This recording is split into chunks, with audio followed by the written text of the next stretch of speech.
Magick, hosted by I have to got it. Welcome to Chaos Magick. Welcome to Chaos Magick, hosted by Catalyst and the Magus. Performer sign up is in order of arrival. First 20 people are guaranteed. Then we'll have an overflow magic round if we need to. 3 to 5 minutes to perform. Please be respectful of people's time. We ask that you bring 2 pieces, an original and 1 cover of a poem or a story or a song, but this is not required. As long as there is no hate speech or evil intent, do as thou wilt shall be the whole of the law. We love you all. Let's get started. Sidekick, do you have some words for us, brother? I do, guys. Thank you so much for letting me start off. I love being here with y'all. It's an amazing group with a ton of talent. So it's an honor to be able to start us off. This poem is called Bluebird. Leather rattles through belt loops. A firecracker snaps at the end. It's folded in two as a drunk father stumbles off the porch, cussing as if under gunfire, raging through fields like he's after a prisoner of war in his mind. She is not his daughter, or a blonde-haired, blue-eyed angel. It is not spilt milk. It is a violation of trust. She kneels down and prays, God, make me like my eyes. A bluebird, to fly away. She does not ask to go anywhere. Just fly me away. I still don't know if he ever found her that day. But she surely had her wings beat off to the rhythm of a woodpecker trying to hollow out a hole to hide herself in.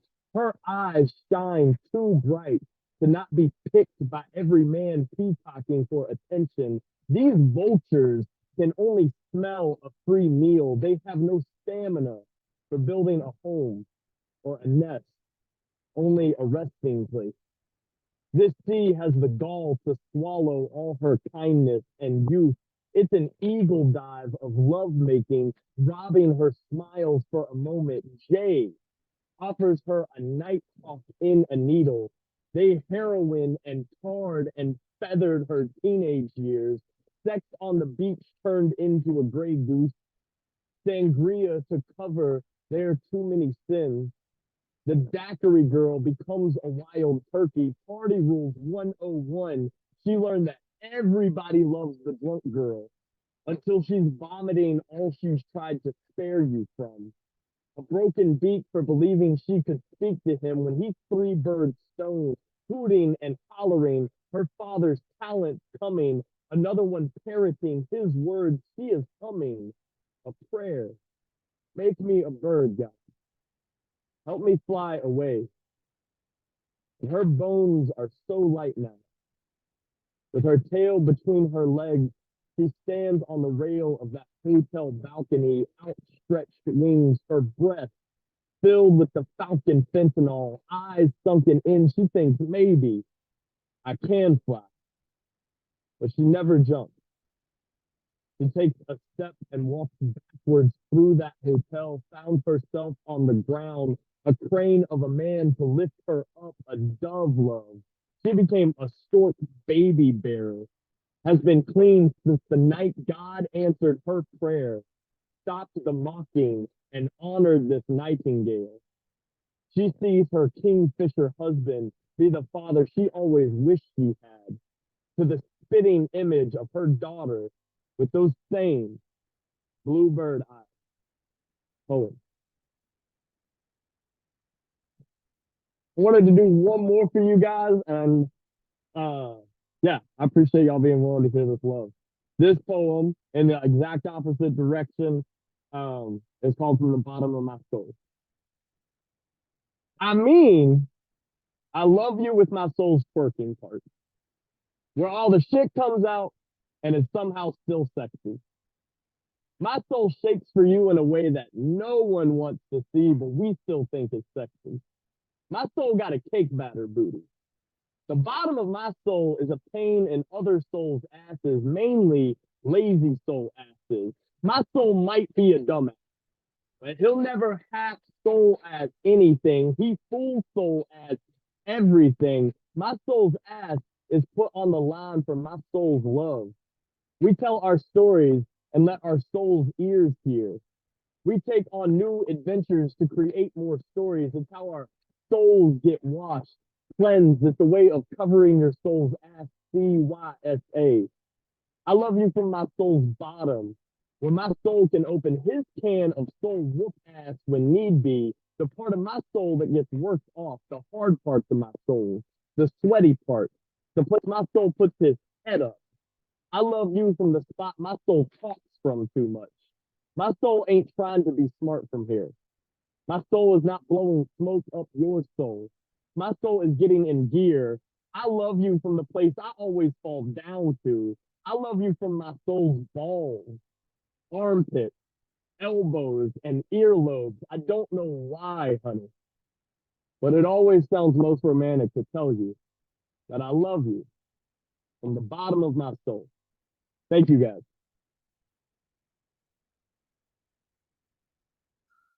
Oh my God. Oh yeah, Sidekick. everybody Wow. give it up for Sidekick. Yeah.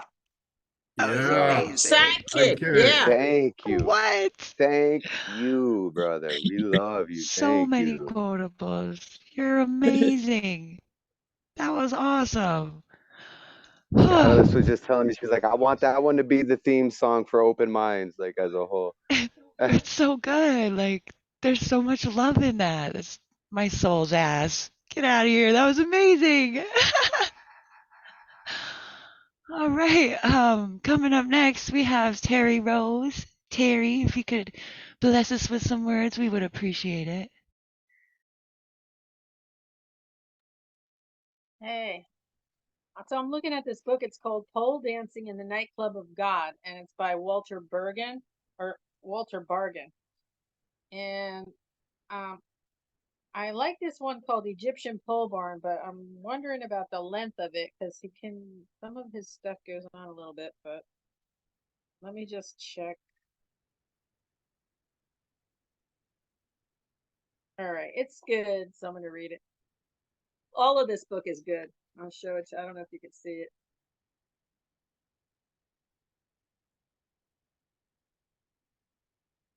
I actually was exposed to this guy on SpoFest. I don't know if you guys know about SpoFest, but they give away a book, and I won this book, and it's pretty cool. Anyway, okay. So, Egyptian Pole Barn. Of course, Moses had second thoughts. Self-recrimination is a little too easy, easing him into the hard landing of denial. But there it is, in the barn, as if it belonged there, had always been there, an eternal chrome presence. But what was it? Wrapped in scintillating ribbons of light that blow in through cracks between the barn's weathered gray siding. The sun dances through and applauds every newly exposed angle of his excitement, his passion for pole dancing. Maybe it's similar to the spiral staircase in the tick-infested back 40 beside the pond that's nearly dried up after years of drought, an empty mud-cracked socket of a blind eye. People keep showing up to mount the stairs, where Moses goes to pick up their abandoned Gucci, Prada, Rolexes, and Versace to fill the shelves of his secondhand store. Desert rags midway down Jerusalem Avenue on the southwest corner of Oasis Street, where the sand dunes are overparked. He wonders, where have the people gone, and worries if they might return to collect their abandoned possessions. He pushes the straw far enough away so his feet are clear to move. His hands brush only the manure-stained soil of the barn where he bends to raise his feet above his head.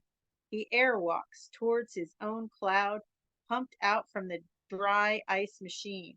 He's changed from his Carhartt overalls into black patent leather lace-up boots with 6-inch chrome heels, a black leather corset to contrast with his celestial sparkling booty shorts, a thick layer of lipstick called Sin, and riding crop that he uses to whip himself up the pole as he reaches for a heaven that remains out of reach as he seductively slides down. Moses always slides back and conceals his disappointment, his doubt, by circling the encircling of the pole with pirouettes that help him remember that he is just a part, a small arc of the circumference, of the circumstance and belief. His overabundant beard drips sweat. Creaky wooden stairs, chrome pole. It's all the same, working on this desire for transcendence. The Holsteins in their stanchions jostle, nervously waiting to be milked. So it's a pretty cool book. Can we get out of here with your noise? I'm reading. Jeez. No respect. Anyway. Then looking for my piece.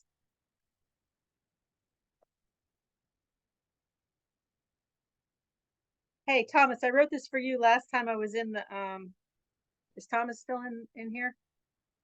I wrote this for something that he had said, as kind of an epigraph thing. I think he was saying, "Where are my legs?" or something about his legs.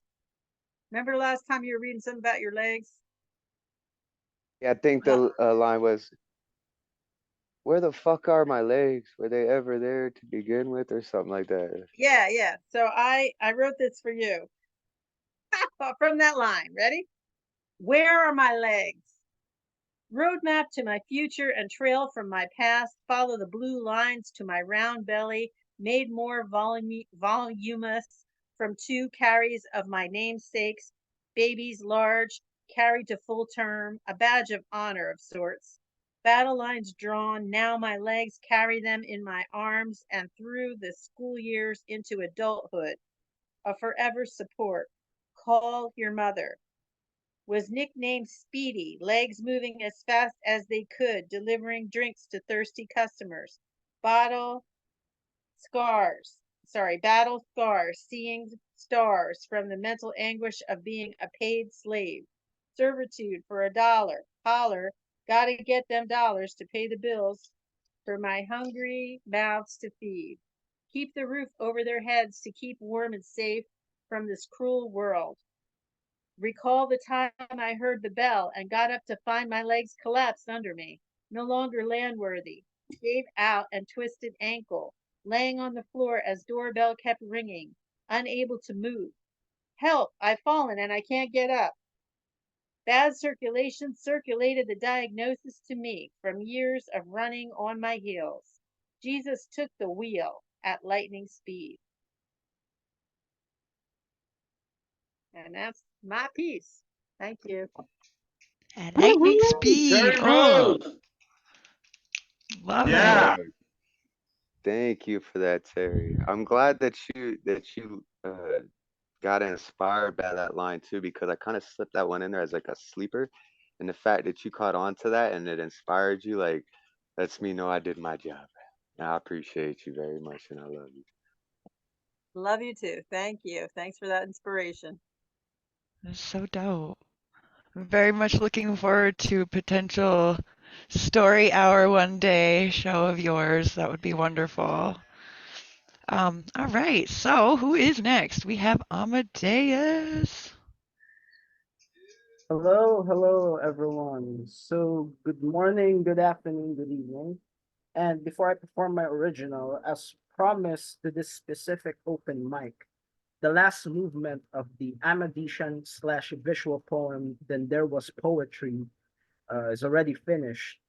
So, with permission, I would like to share my screen. So, please wait. You got it. Thank you. So, is it visible already? Yes, it's visible. So this is the last movement of the Then There Was Poetry. So it's entitled Generation to Generation. So out of respect for Thomas and Catalyst, I would like you to see first the first, second, third, and first, second, third movement. So this is the first one. And this is the second one. This is the third one. It's called Universal Expansion, and this is the fourth one. So allow me to perform this piece, this sonnet. It's an acrostic sonnet, actually. The word here is radicalization. The other one here, the ancient times, it's an Abecedarian poem, but it's a combination of Abecedarian and ballad. Because you see, when I perform a piece, nothing is pure. And the last one here, the digital age, is actually a villanelle. So as promised, I will perform the middle age part. Rising to the days of impossible, a rising star in the midst of darkness, dream within a dream, I am unstable. I love what is new, something fresh and finesse. Catastrophe is not in my nature, addressing evolution of art form, leading a strong path for a strong future. I will fight for it even to the storm, zero tolerance for laziness here, and I will continue to move forward through ups and downs. I will fight it full gear. In the midst of it, I am no coward. Over the edge without hesitating, now my works shall evolve without stopping. So that's the first part. And for the second piece, and before I begin, please be warned that this piece can be triggering, especially for those who are part and supporting the LGBTQ community, because this poem was also based on one of the most heinous crimes that happened here in the Philippines. In some ways, I can relate to the severe trauma of this person's childhood. The only difference is that I was able to choose another path. So without further ado, the piece is called Butterfly Effect. Butterfly Effect. Why did the child grew hating homosexual men? Why is it his anger exacerbated when that's the topic? Why did the child develop a sensation for bloodlust? Why did this innocent child grow up to be a serial killer? You see, in this era, such community also has its flaws. They usually play victim and know fully well how to weaponize words. But sometimes they forget they can also be the predators.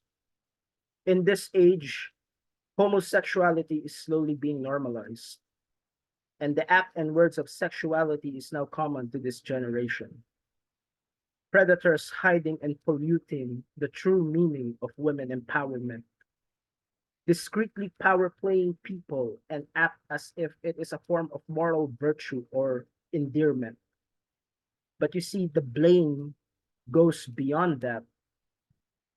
It is the multiple access of pornographic websites, which affects the proper chemical delivery inside our brain, that is slowly destroying our prefrontal cortex, thus leads to people to commit such atrocities.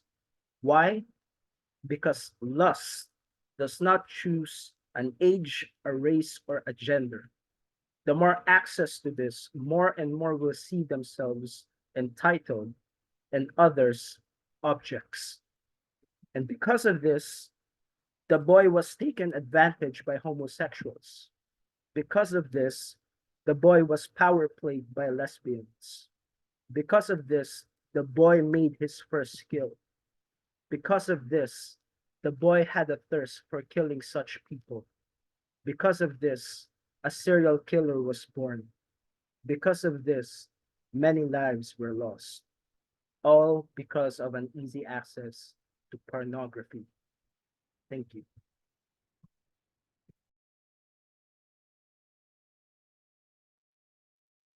Yeah, Amadeus. That was amazing. Thank you so much for Wow. sharing that. Like, honestly, everyone unmute for Amadeus. That was amazing. Yeah. Thank you Very, so much very for that share. insightful and powerful Yeah. piece. Yeah, I apologize. I It's love quite that dark. visual poem. So I want you to send me the PDF on that one for the visual poem that you read. But that second piece too, that was just so enlightening and powerful and moving, and it's a subject that I think needs, you know, to have leadership on. We should have love, not lust, right? So Yeah. we love you all. Thank you for that, man. Thanks, Amadeus. Terry, thank you for putting your book in the chat. Everybody, if you have a book, Put it in the chat. If you have IG, put it in the chat. We love you. We want to connect with you. We want you to connect with others and make this community stronger. Okay, thank you, Terry. Next up, we have Generalissimo Brian Franco. Would you bless us with some words, my friend? There wasn't Teresa before me? That's what I have too. Oh, really? Oh, I'm so sorry. I do not wish to supersede. That no, that's chaos for you, right? That's the chaos strikes you bring again. the magic. I bring the chaos, you bring the magic. Okay, Teresa, I'm so sorry to have skipped you. It's okay. Please bless us with your words. Okay. I didn't get a cover tonight, so I'm going to read two of mine. Treebeard smiles. The smell of earth fills our lungs as we walk in my secret garden. I hug my friends' slender trunks, medium trunks, and heavyweight trunks. My ears hear squeaks with joyful noises. Those are thank you notes made for me. My little blue-eyed princess cannot hear the songs of spirit coming from my trees. Her ears are not tuned to that frequency. She is afraid to open her wings to let the sound into her heart. But she feels the intensity of the love energy walking the forest of Treebeard. Enough to help her for now. She is not ready to go deep within her soul to pull the inner child out of the darkness into the light. I ask the trees to sing for her, to help her find her way. Treebeard smiles with a very big cheese. And the second piece is called Karmic Switch, as in karma.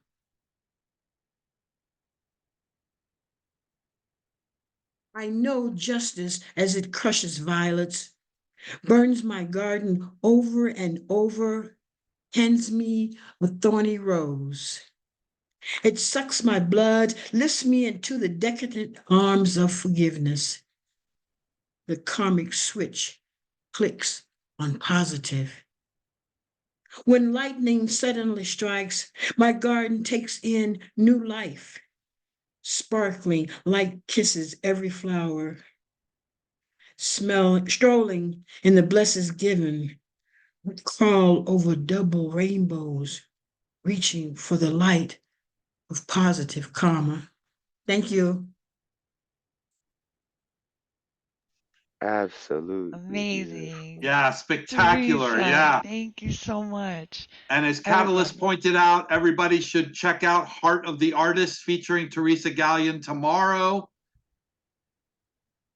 5 p.m. Eastern, 5 same p.m. room. Yes, I couldn't read it. Yeah, 5 p.m. Usually it's Teresa, I'm so looking forward to that show. I just met you like 2 weeks ago at an open mic, and I was like, oh my God, that poem was amazing. And you've been coming through, and just my wife and I just absolutely love you as a soul, and I'm so excited for tomorrow's show to get to know you and get to hear more of your pieces. Thank you so much. I appreciate that. Looking forward to it too. Thank you. Okay, now it's time for Generalissimo. So, Generalissimo, if you could please bless us with some words. Thank you, Catalyst. So I just received this anthology that I'm in. It's a nature poetry anthology called Echoes of the Wild, and I'll read my poem. It's called The Best Museums in the World Have No Walls. Whilst driving up Route 1 in Maine, I stopped at a rest area to stretch my legs. Its wildlife preserve campus encompassed a pond, wetlands, and walking trails. A weeping willow tree near the pond cried out to me. Yellow and black striped caterpillars held court in the cruxes where its trunk and branches met. They looked like fresh from the tube streams of acrylic paint in relief on tree bark, an abstract masterpiece from Mama Gaia herself, existing in untangled harmony waiting to cocoon out of sight, then explode into butterflies and be displayed on the gallery wall that is the air everywhere. And then my cover is in a book by a wonderful Bay Area poet named Kelly Ann Parker. Her book is called Down Foggy Streets of My Mind. And this is called 7 Truths and Lies. First truth. A knight in shining armor has never been to battle. In fact, there is no honor in sending others to die on your behalf or in the name of God or goddess.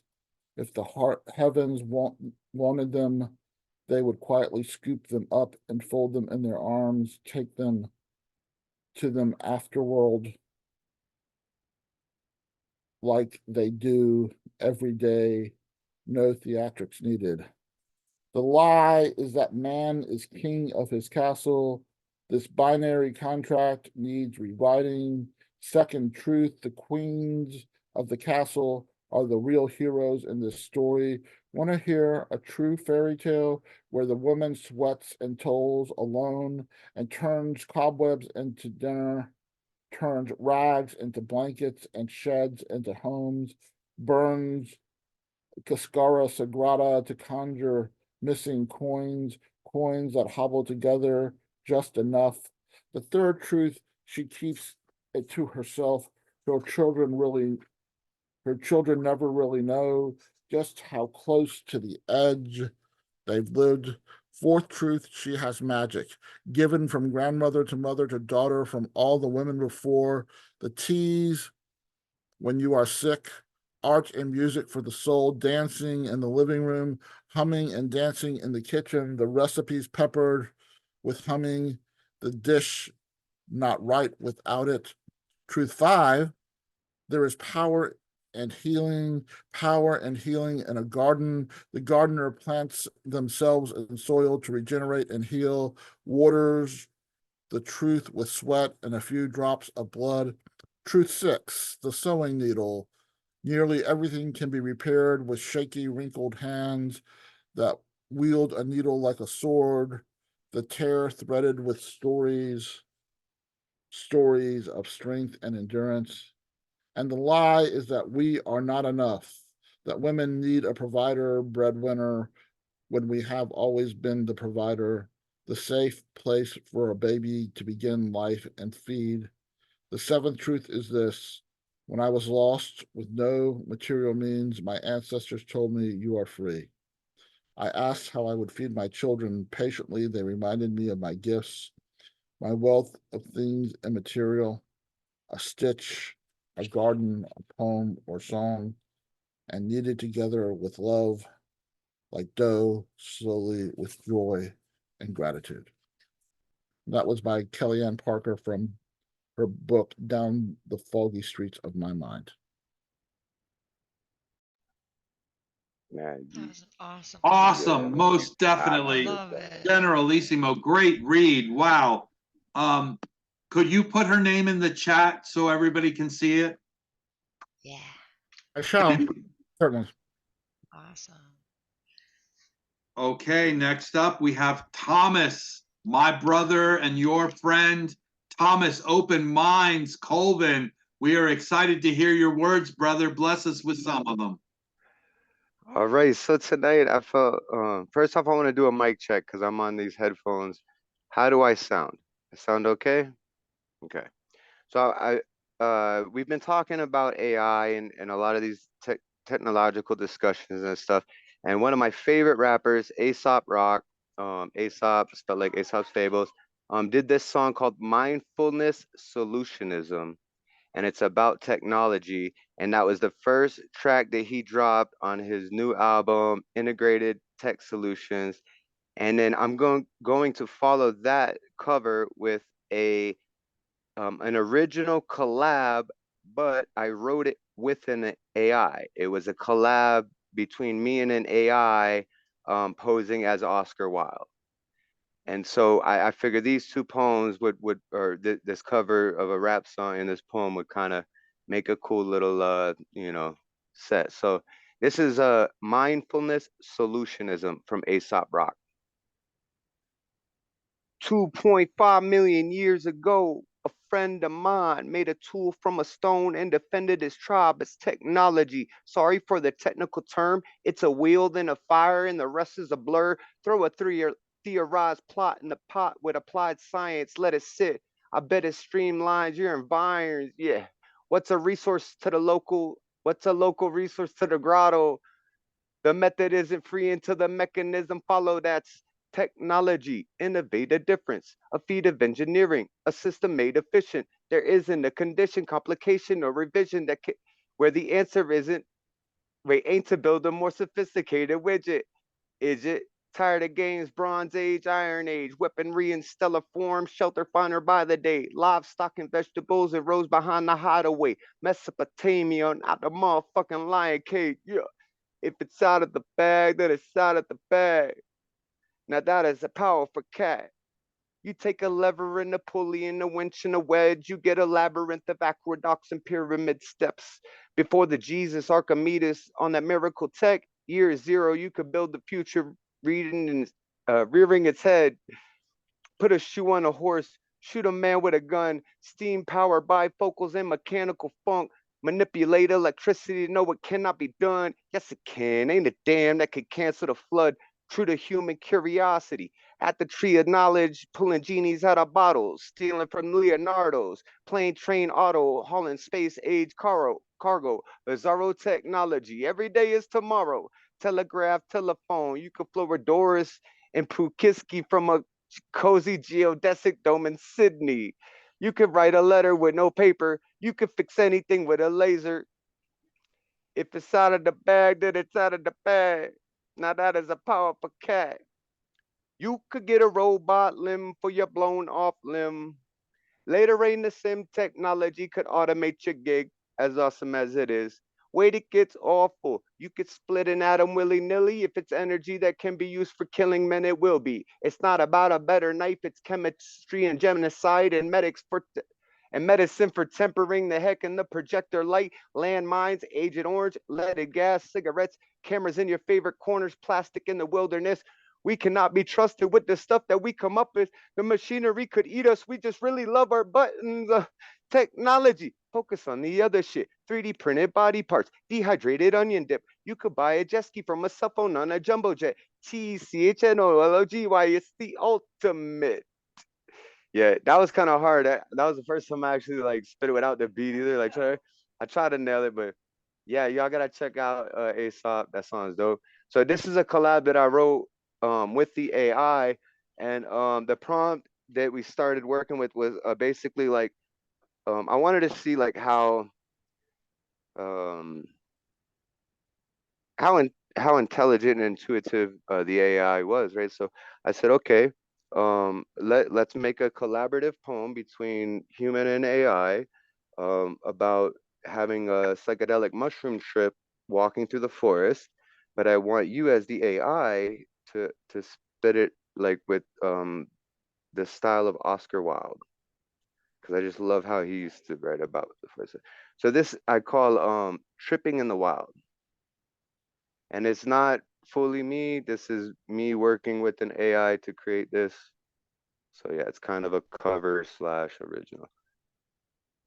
I beg your pardon, friends, for I must confide of an adventure in nature that is yet to subside, of tripping on shrooms, a tale so bizarre that I hope you'll indulge me no matter how far. The forest was alive, vibrant and bright, a kaleidoscope of colors, a most wondrous sight. With every step, a new world to behold, a journey so surreal, a story to be told. The trees danced gracefully in a mystical trance, their branches reaching out in a cosmic romance.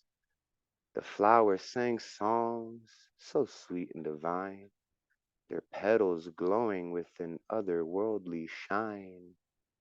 The sun shone down with a warm embrace. The clouds whispered secrets with a gentle grace. The river flowed with a rhythmic beat. a symphony of nature so pure and complete. My mind was a canvas, a masterpiece in bloom.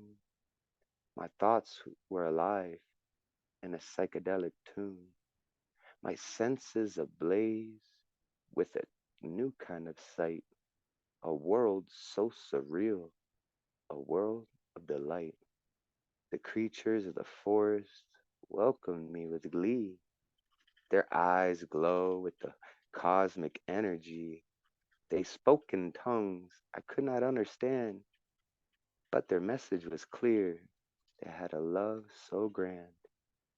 As the night drew near and the stars came to light, I bid farewell to all my new friends of the night. With a heart so full and a soul so bright, I knew in my mind that I had seen the light. So if you ever find yourself in nature's embrace, with mushrooms in hand and a smile on your face, remember this tale of a journey so wild, a world of wonder, a world so beguiled. For in nature's realm, there's magic to be found, a place of mystery where the senses abound. And if you're not lucky enough to find this way, you'll see the world in a whole new way. Thank y'all. I've been Thomas with my minds. Love y'all. Thanks for being a part of all the shows we got going this new year. And I love That all was y'all. so cool and Yeah. strange and awesome. I love it. You're so creative. I feel like I was getting high. Right? It was cool. That was Maybe it's Leave wonderful. it, because the way leave you it to pronounce it. Thomas. Yeah, leave it to Thomas to take psychedelics and history and machines and go, what would happen if they all went like that? Yeah, that I one love had it, an Thomas. I love it. interior sparkle to it. I felt like I was Yeah, getting off too. definitely. God, and I can't take full credit for that. Like I was working with the AI, kind of rewriting lines and like we worked together as one. So yeah, it was a pretty interesting piece. Beautiful. All right, well, up next we have Paul Skiff. Paul, could you bless us with some words, please, and thank you. Oh, sure. Great to be here with everybody again. Oh, I'm seeing some more illustrious people showing up. Oh, well, always happy to get the energy quotient up here. Let me sort of get situated. Am I a real person? Well, depends what you call real. That's a flexible term. This is a cover from Paul Celan's book, Breath Turn, translated from the German. Into the furrows of heaven acid in the door crack, you press the word from which I rolled, when I wish with trembling fists, the roof over us dismantled, slate for slate, syllable for syllable, for the copper glimmer of the beginning cup's sake up there. Hey, he's a poet. It's not supposed to be literal. This is kind of a song, a poem. It got turned into a song under the influence of some musician. So I'm blaming somebody else for this. To find the right voice. This is going into the harsh zone a little. So if you don't like harsh, time to mute and scroll the phone, whatever you do to avoid harsh. Mm.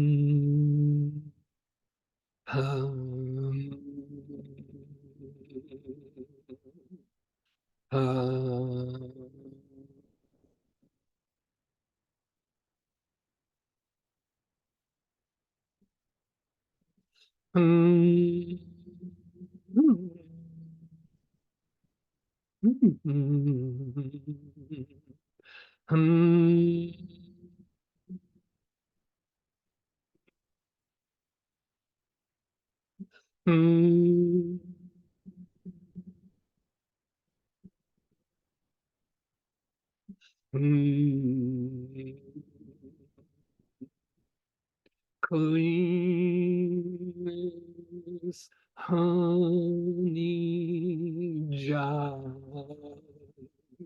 with your chilly lips. The moon is washing its hands in cold water.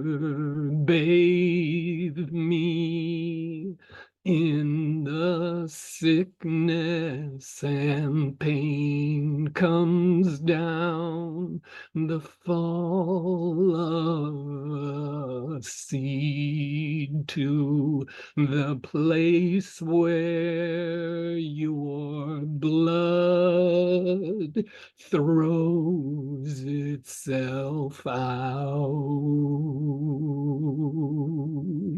before they destroy you, before they scrape you out of this world. Please teach me how to kiss you goodbye.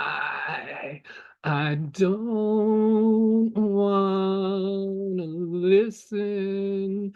I don't wanna listen to them charm me the way they would swear at a child. I don't wanna listen, I don't wanna hear, I don't wanna listen to them charm me the way they would swear at a child. The man they elected will feed on bones to a hammer. My anger has eaten up my pride. I know now when I look in your eyes, when I look down into your eyes, where have you gone? When I look down into your eyes, I'm staring in a bloodless box. So when time comes, when time comes, when time comes,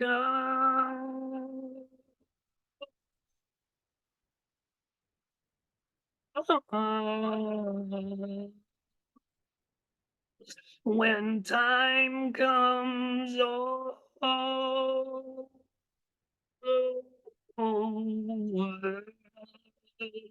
I'll bury you under my heart and adore.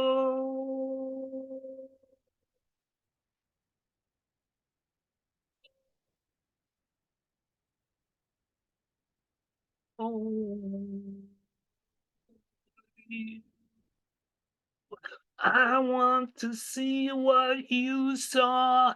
I want to talk like you talked. I want to do what you did. I want to walk like you walked. I want to fight like you fought. I want to teach like you taught. I want to laugh like you laughed.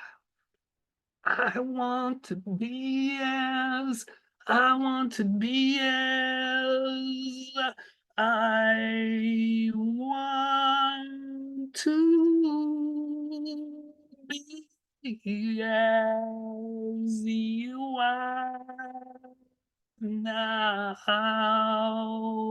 as you are now, so shall we be.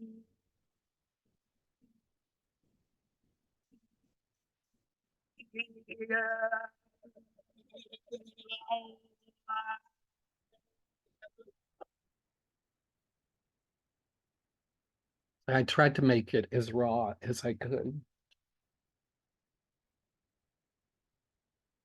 So fucking dope, man. I love you, bro. So dope.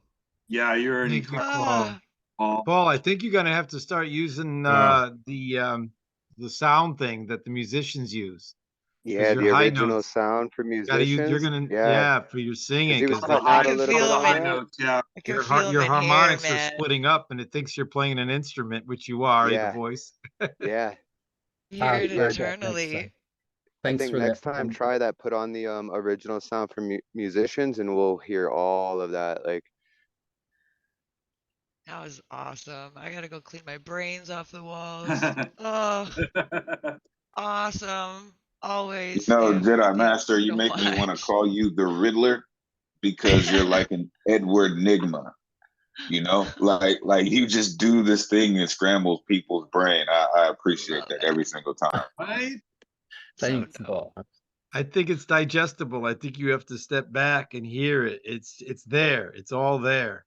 But if you try and listen too hard with what you think you want to hear, then you miss a lot of it. I don't think it's too complex. I think it's uncompromised. well, I'm gonna be Okay. starting a podcast soon, and I would love for you to be one of the first few guests that I have on there because I want to just not ask you questions. I want to crawl inside of your head and then just report on what I see. Well, that would be an Amazing. interesting experience. Just be careful what you find in there. I think you find a Right? lot of you find Yeah, a I did lot a Hey, of I'm what ready you for podcast. talk anything, about. man. You I find a did a lot of podcast what with you talk Paul. about all Never the released time. it. I should. That's It's got awesome. one error in it, and it's I did two of them actually. I can't wait to do the next one. I've been talking to you guys about it. But anyway, that's another story. Okay. Paul's got beautiful, beautiful, beautiful things Up to say. next, He knows how. up next, we have Nemo Sum to entrance us with his words. Nemo, are you ready? I am. Bless us with some words, my friend. Thank you. That is not easy to follow. Wow.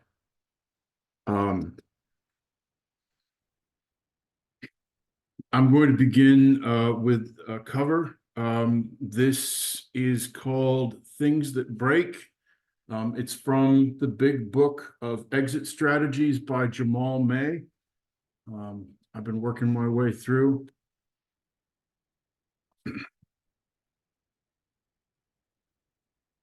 Things that break. Skin of a plum, rotting tooth, switches cut down by a child to lash a child's legs. A siege does something like this against sturdy walls. The wrong rules. A dozen angel figurines flying from a balcony. Flailing fist, splint, forefinger and index. Dislocated, not broken. One points to the left of a man, and the rubbery thing inside quivers. Familiar. Raise your hand if you know how to do this. If enough hair fails to escape the pull of the drain, and the drain sputters and fails to swallow water, we will say it's broken. Waves. Traffic lights. the craven infantry of roaches at the flick of a switch. Will, a child in a shrinking living room, sitting more still than the father. And I have a microtriptych.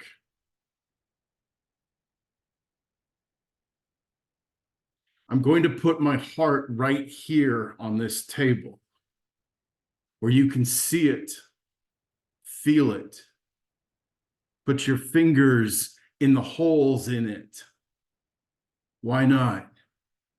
Cut it down the middle. I'll hold the knife, though my hands might shake a little. We can tear it apart together. I'll help.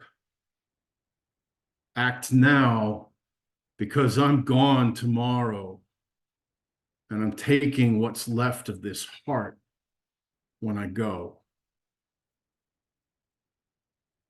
They handed me 100 pills. I took them all. I stood in the yard and felt nothing while my wife called my name. And I came back. My mind cracked, and they had to come and tie me down. I remember hands on guns and the silence of the ambulance as we drove away. And I came back. I rode the lightning after sitting in the darkness in the morning, in the quiet, with a needle in my hand. My mind just wouldn't work. And I came back. I couldn't be a boss anymore, then not even a worker bee. I cried when I couldn't read my emails anymore. And I had to walk away from all the promises I had made, a shadow of my former self. And I came back. I've been abused, been broken down, been beaten, but I come back. I was supposed to be the second coming of my father, a scholar or a ditch digger, he would say. But I never could sit still long enough to become learned. So when I was handed a shovel, I didn't ask questions. I dug until my sweat became flames that burned flesh from bone, until my heart was charred and all that I had been was consumed. But embers left glowing return. Ashes become feathers, feathers become wings, and the phoenix flies free. Thank you. Wow, Nemo, thank you so much. That was awesome and powerful. And the first one had me kicking the air. The second one had me knowing there was more to the air. Yeah, that heart piece hits. Yeah. Everyone, unmute and give some love to Nemo. Nemo, More. powerful piece, Nemo, powerful piece. Thank you. Nemo, I love all you're doing. I love everything about it. Where you are, what you're doing, how you're supporting everyone. Love it. Stop reading Debbie's work. We love you, Nemo. That shit was dope, bro. Like, Fuego Pop. So powerful, Nemo. Definitely. and based on true events. So, Yeah. like the And that vulnerability grounded in that, voice you know, too. like, It's yeah, so just much that steady. gravitas there. Yeah, That's that Nemo Sum, always. So strong. we love you, bro. Thank you, everyone. All right, coming up next, we have CC. Are you ready, CC? I am, and I'm going to do this piece that's long, but I'm going to do this other one because it's short, and I'm going to do my cover from Rumi because I think it's a good lead-in called My Only Answer. Whatever mistakes I may make, you are enough as my balance. Even if my life is ruined, you are enough as my goal. I know that when I'm ready to leave this world, they will ask, what have you done? As my answer, you will be enough. Einstein was wrong, subtitled, After all, the word slaves without the L saves you money. And the wrong of science has human rights too. Here goes. Trigger warning, it's got a lot of slave references, if that bothers you, but it goes all over, maybe even AI. Einstein was wrong is the name in this song. Not a fix or a find, but our questioning of time as schools of thoughts give birth to crown kings of science. But who's the mother of? We know one when we're being ripped off. Experiments prove, but for how long and by who? As people sing, the wrong of science has human rights too. Oh God, where's the science of greed to protect wealth? As Disney World branded con science dethroned truth. There's too much at stake. Pharma funds every campus. The great institutions farm minds, bought and caged there. The books have been written, the labs have been built, the lectures were given in the boot camps of high ed, then captured by corporate as hired thought soldiers, given lab coats to work off debt nooses of servitude. The narcissists, psychopath, the CEOs care not. The students were sold long before the schools sold them. No new way of knowing will replace what's been bought. You're hired to run the earth's plantation, not save life. Now be what they made you. The debt system's hungry. There's no room to sell a new truth to kill off this here one. The masses are sold. Nature's held up at gunpoint. Hate is the diet and fear is the knowledge. The science of no God needs more wars by religions. Masters don't know their slaves. Why would greed replace them? Sheep wake, sleep, shop, hate, fear, die. Eco-genocide's working. Once customers are programmed, they'll commoditize their own selves to buy objects that endlessly need more of what fuels them, all metered to net you and never forget how, as cleverly clueless debt systems slow kill you. But wealth can afford breed slaver replacements, all clueless to they too are commoditized offspring, reducing all critical thought to a sperm bank. Till designer stores corner all sperm and egg markets, as non-genitalia bots replace the world leaders. What color Barbie or Ken would you like? A petri dish baby delivered right to you. Just sign, scan your ID, and agree to receive one. Congrats on your Homo evolutus brand life form, here to rape, burn, and pillage so you can enjoy life. So bury the findings of all human advances. Continue to enslave knowledge, science, and religion, capture, degrade, and label all questions threatening. Only the best minds will be controlled. So to mute them with mountains of legalese jargon that threatens to destroy, defund, ruin, mock, insult, and break them. The true lies advertised as a shortage of safe truths. All products, weapon ready delivery systems. Same with news, weather, sports, entertainment, and game shows. Or the obsolete may wake and figure this 3D chess out. Let them all come to see there's no other way. Buy, consume, sell, and then commoditize yourself.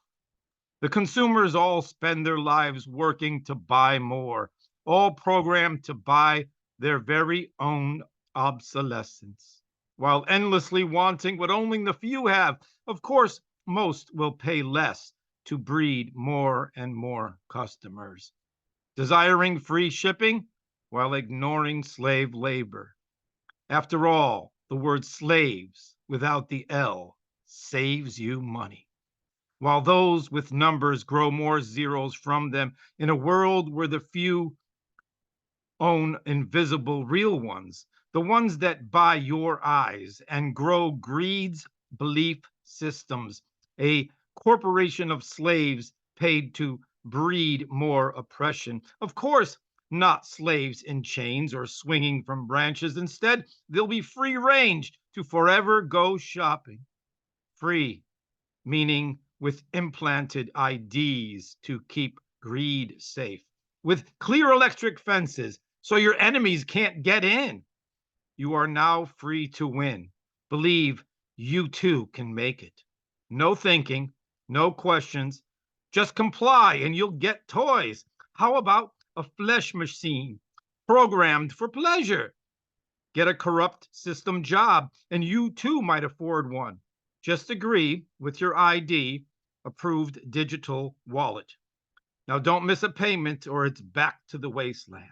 No excuses about the World Bank. Just shut off your money. Banks are here to stop evil and would never do that to you. Love is our faith in our survival. Pray for more zeros, feeding less and less one keepers. To feed, that's a line that got to be fixed. The monetary idea made from deceit, smoke, and mirrors. All hail to divide and conquer to protect us. Buy Black Mirror cells with Obey Your Fears software. This will legally give you your right and privilege to kill all those without them. And none of this is true. None of this is true. And none of this is true, but there's too much to lose now. The 0.01% know all too well they have no real power.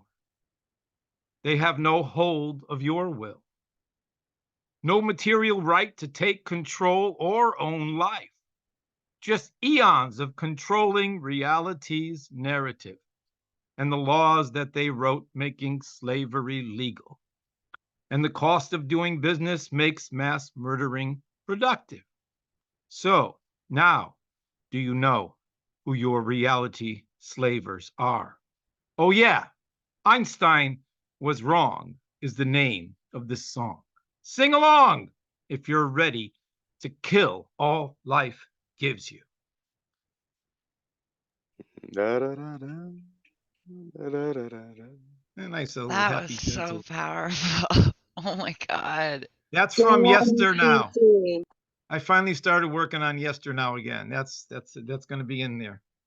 That was intense, CC. Yeah. Oh, it was light. Come on, feather. Oh, light happiness, reading, a little smile. light. Eine kleine light reading. Just a light reading. No pun light reading, yeah. intended. A little happiness. Everyone was dancing. If I didn't know who my life slavers were, I do now. Reality slavers. That's There it, you go. reality. That's slavers. another book I'm writing a while back. Do you know who your reality slavers are? I used to read those at New Yo. Okay. Thank you.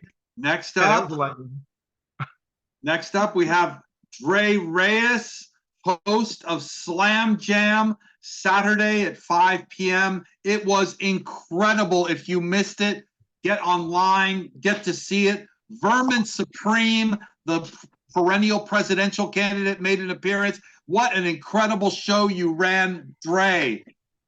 Yo, I'm still like trying to ground myself from that. That was just surreal. I guess that's like the cool thing of being a New Hampshire resident. There's like that one time in 4 years where everybody frolics to New Hampshire for the primaries. Because for some reason, New Hampshire needs to cling on that one tradition because they don't have the old man amount anymore. Facts. Anyway, check it out.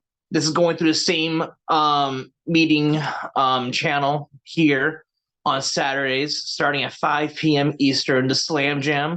There's 2 sections. There's the open mic section. You could read, you could cover, you could dance, you could perform. Literally anything goes within 5 minutes. And if you do covers, just make sure you credit the original artist.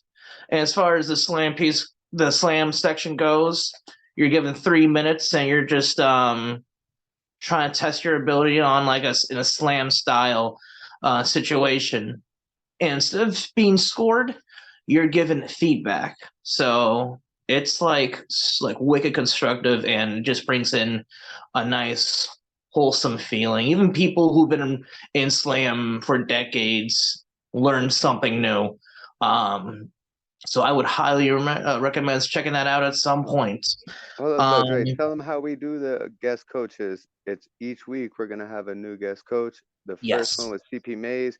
Coming up this Saturday, we're gonna have Ma Dukes as the guest coach, and each week it's gonna be a different guest coach. So you can even bring the same piece and get input from different people. It's a wonderful show. I love you. I got to write down. Thank you for catching that. I got to write down every little thing down moving forward. But yes, special guest coaches to give feedback.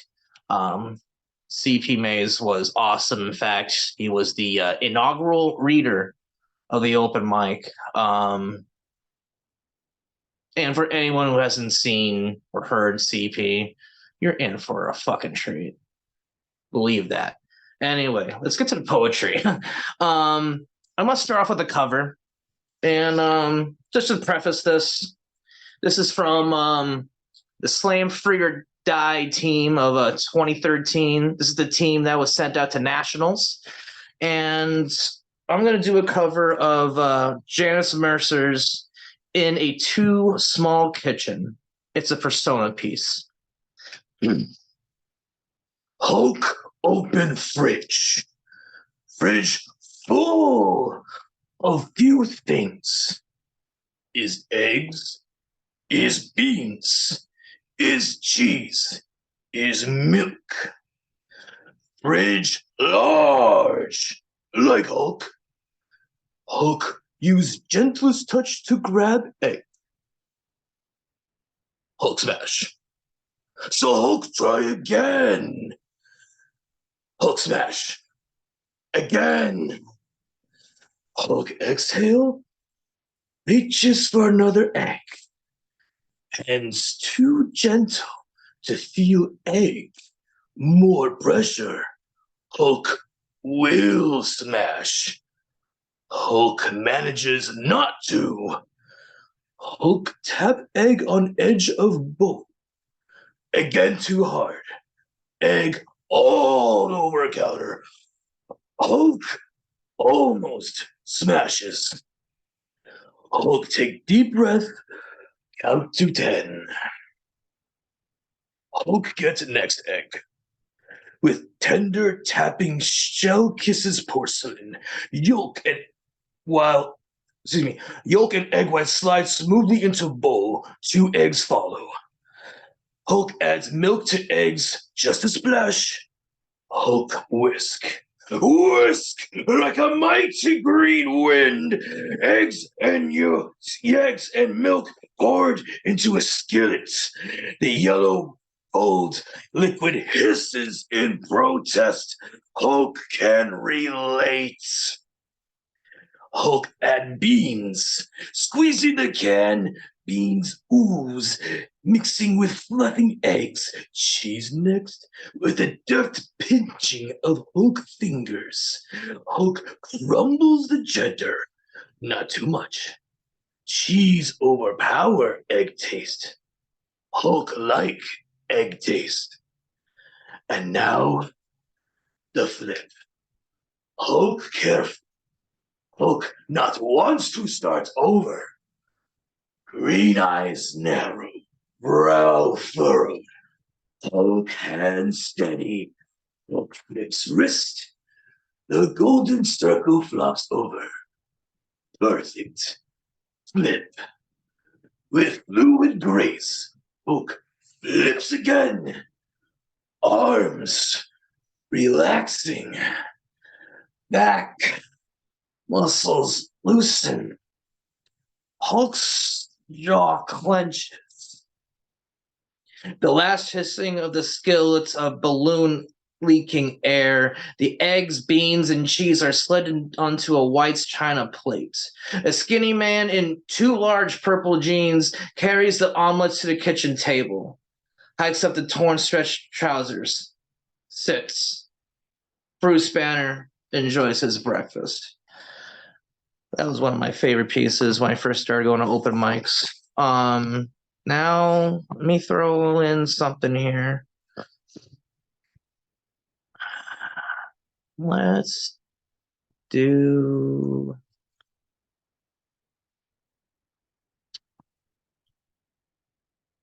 I never read this one, so this is new shit, even though I wrote this like a month ago. And this was inspired on like a voyage that Katea and I took. They say that Harlem is Hell's Kitchen, but Spanish Harlem has a certain spice, like adobo on chicken and sazon in Spanish rice. This kitchen is bitchin' with real street flavor. You'll see it in the faces of youth as they savor the cultural shade in this lovely canopy in this concrete jungle where the white-collar poacher is king. Youth manifests itself into promising future, learning through life's trail of trial and error, carrying on their bloodline and heritage like a generational passing of the torch. May their run with the flame be a mightier one than mine. May their run with the flame be an enlightening one, lighting up a path towards a bright future. When it is time to pass the torch to the next generation, they would be tenfold prepared for this world than any generation prior. Wouldn't you want your child to have a better life than yours? Wouldn't you want your child to live in a better world than you grew up in? Wouldn't you want your child to never regrets being put on this earth? If more people had more empathy towards the future inhabitants of this planet, perhaps we could be more mindful of generational trauma. Right, Dad? Thanks.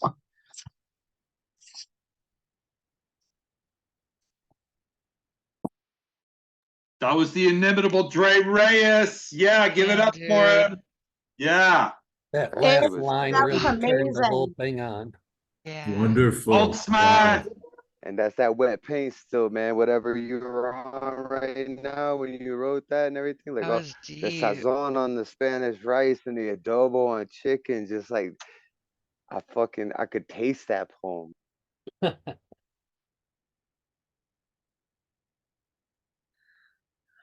Hey Dre, is there a Kate with you?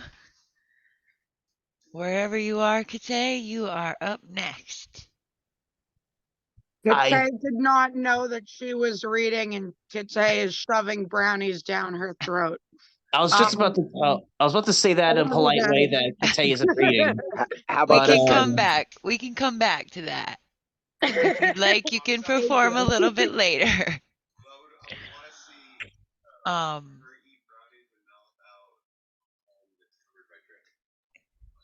Okay, so up next then we have Parquillian. All right, thank you very much. Greetings. Greetings to all here.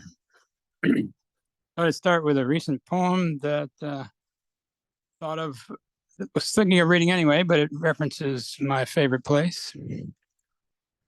It's called Movement. I used to love to drive a car on country lanes through changing trees. My partner's hand would rest on mine, and I would shift the gears with ease. We'd make our way to quiet lakes, rejoicing at the sight of birds, with crimson heads or golden wings, while sharing all our favorite words. Then heading out in a sleek canoe, we'd wend our way along the shore and witness a kingfisher diving down, a sight we'd never seen before. And then for my cover, that made me think of a poem by Robert Louis Stevenson called The Canoe Speaks. On the great streams, the ships may go about men's business to and fro, but I, the eggshell pinnace, sleep on crystal waters ankle deep.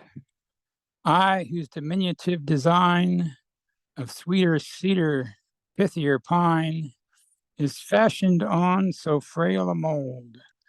A hand may launch, a hand withhold. I rather with the leaping trout wind among lilies in and out. I, the unnamed inviolate, green rustic rivers navigate. My dripping paddle scarcely shakes the berries in the bramble brakes. Still forth on my green way I wend, beside the cottage garden end, and by the nested angler fair, and take the lovers unaware. By willow wood and water wheel speedily fleets my touching keel. By all retired and shady spots, where prosper dim forget-me-nots. By meadows where at afternoon the growing maidens trop in June, to loose their girdles on the grass, speedier than before the glass. The backward toilet goes and swift as swallows quiver, rove and shift. And rough country stockings, and in the rough country stockings lie around each young divinity. When following the recondite brook, sudden upon this scene I look, and light with unfamiliar face on chaste Diana's bathing place. Loud ring the hills about and all. The shallows are abandoned.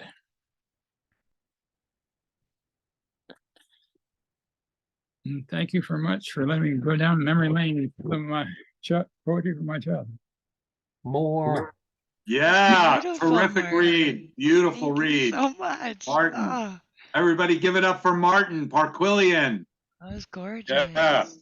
Parquillian. Beautiful. Parquillian. Oh, Martin, thank you for that. Always love to hear you read. Thank you. Such a glowing Now, if anybody wants one of my world word koala. Oh, I want one so bad. So do I. Ooh, soon. Yeah. Money. Okay, next up, we have Sophia Falco gracing us with them on the mic tonight. I'm very excited to hear you read, Sophia. Right, awesome. Let's see here. I'm going to read an excerpt again from If My Hands Were Birds, a poem, and then I'm going to juxtapose it with a cover from Joy Harjo, an amazing woman, courageous, perseverance.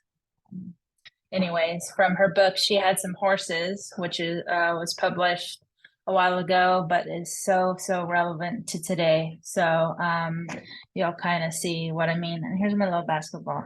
Okay, here we go.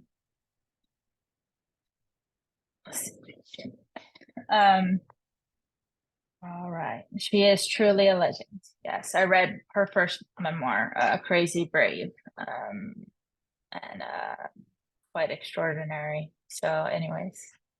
Okay, so an excerpt from If My Hands Were Birds. It's coming real soon. Okay.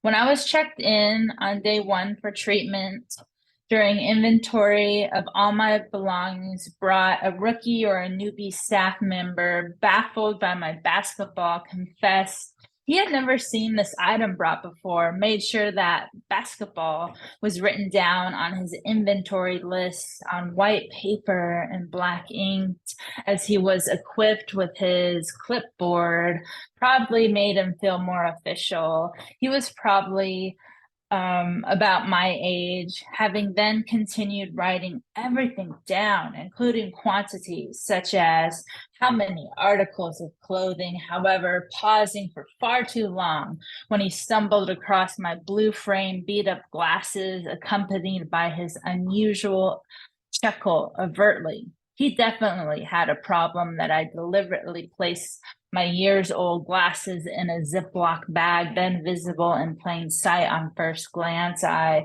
didn't care about using a case to protect the already worn-down lenses, whereas he wore glasses, perhaps designer glasses, continuously, slowly searching. Time felt suspended, but there was no way of knowing how much time passed. There was no game clock and there was no shot clock. He finished by emphatically taking my meds like a block shot and locked them up downstairs in the office. Then, already having issues with another male, I looked the other way out my bedroom window on the second floor. And as he walked out, I gave thanks to the God that I didn't believe in, because the basketball hoop still remained. Withstood the elements of the 4 seasons, withholding secrets, a witness of shared suffering, multitudes of stories. A year ago, the house's basketball was mostly deflated, so I made sure to bring my own basketball that I strategically pumped up with air right before round 2 of having been admitted, as I was feeling even more devastated to return, instead wishing that I already won the battle over my mind. I was ready for the metal painted orange ring as solace attached to the net that they had to replace last time. Yet clearly, it wasn't the last of my suffering. This hoop was practically abandoned, while I too felt abandoned, uprooted when first entering the oversized front door, feeling a personal sense of defeat, whether justified or not. Those creaky stairs led to the outside. With the too small back door, my feet shuffled in my worn down basketball shoes. Intuitively, my body led me to the hoop, noticing that after a year, their basketball was still deflated, haphazardly laying in the flower bed, weathered. Still, winning time was on my mind, even though it was just me, myself, and I out there in the backyard, those defenders, non-existent, unable to feel their physical presence, but instead, the ghostly hands that were in my face of those who came before me, yet possible defenders, staff members who were visible in that 2-story house, remembering the white swoosh on my black bag. Just do it. I would shoot my shot on the blacktop, but meanwhile, I had lost my footing in that plane of existence. Their weird time capsule full of anomalies, including the quirks of the court. I could visualize where all the imaginary white lines should be. The free throw elbows, the 3-point half court. However, one spot at all times must have been avoided, from a certain spot to the right side of the hoop, then questioning righteousness, since the branches of that tree way in the back, bordering the fence, were in the way of the arc of my basketball taking flight. Emphatically was met with resistance. The tree said no and blocked my shot. Thank you.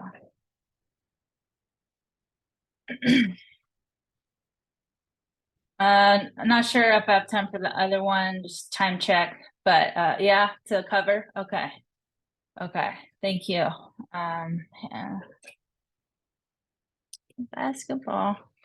Okay, so you'll see how this is juxtaposed to Joy Harjo's poem.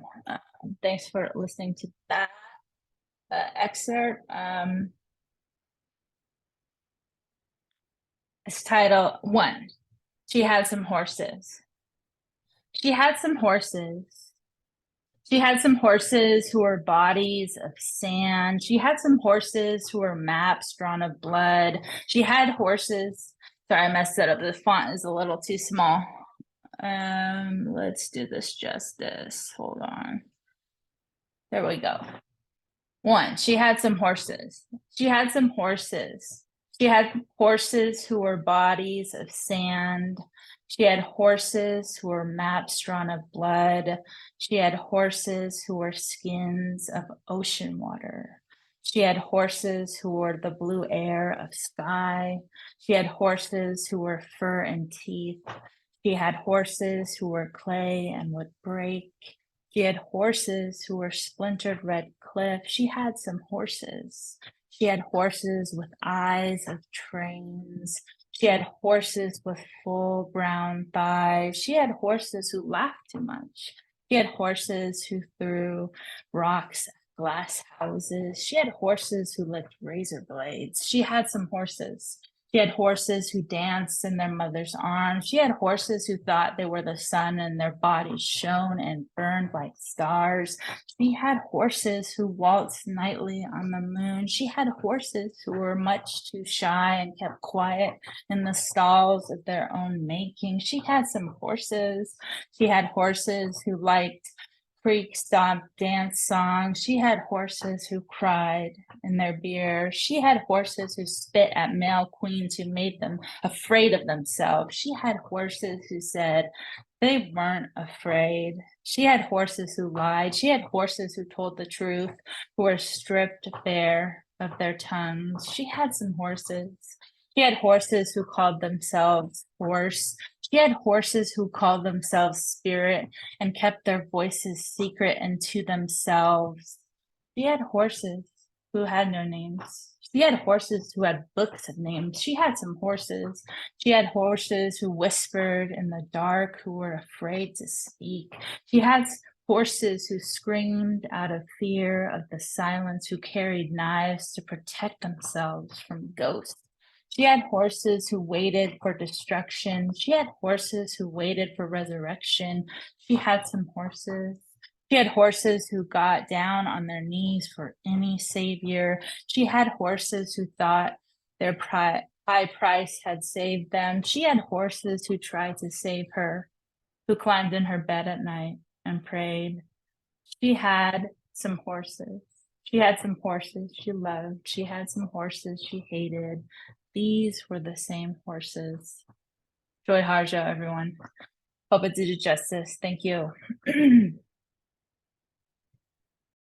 That was awesome, Sophia. Thank you so much. Great, powerful read, Sophia. Yeah. Everybody give it up for Sophia Falco. Sophia. Yeah. I love the way you The danced basketball the whole poem. thing. You really had to Magnificent. dance that one. You couldn't just read it. That was We love you, dope. Sophia. Yeah, breathe Yeah. every note. Beautiful. All right, coming up next, we have CP Mays. Are we all ready for CP Mays? No, You're no, never really ready for CP Mays. Yeah, you're never really ready. Ooh.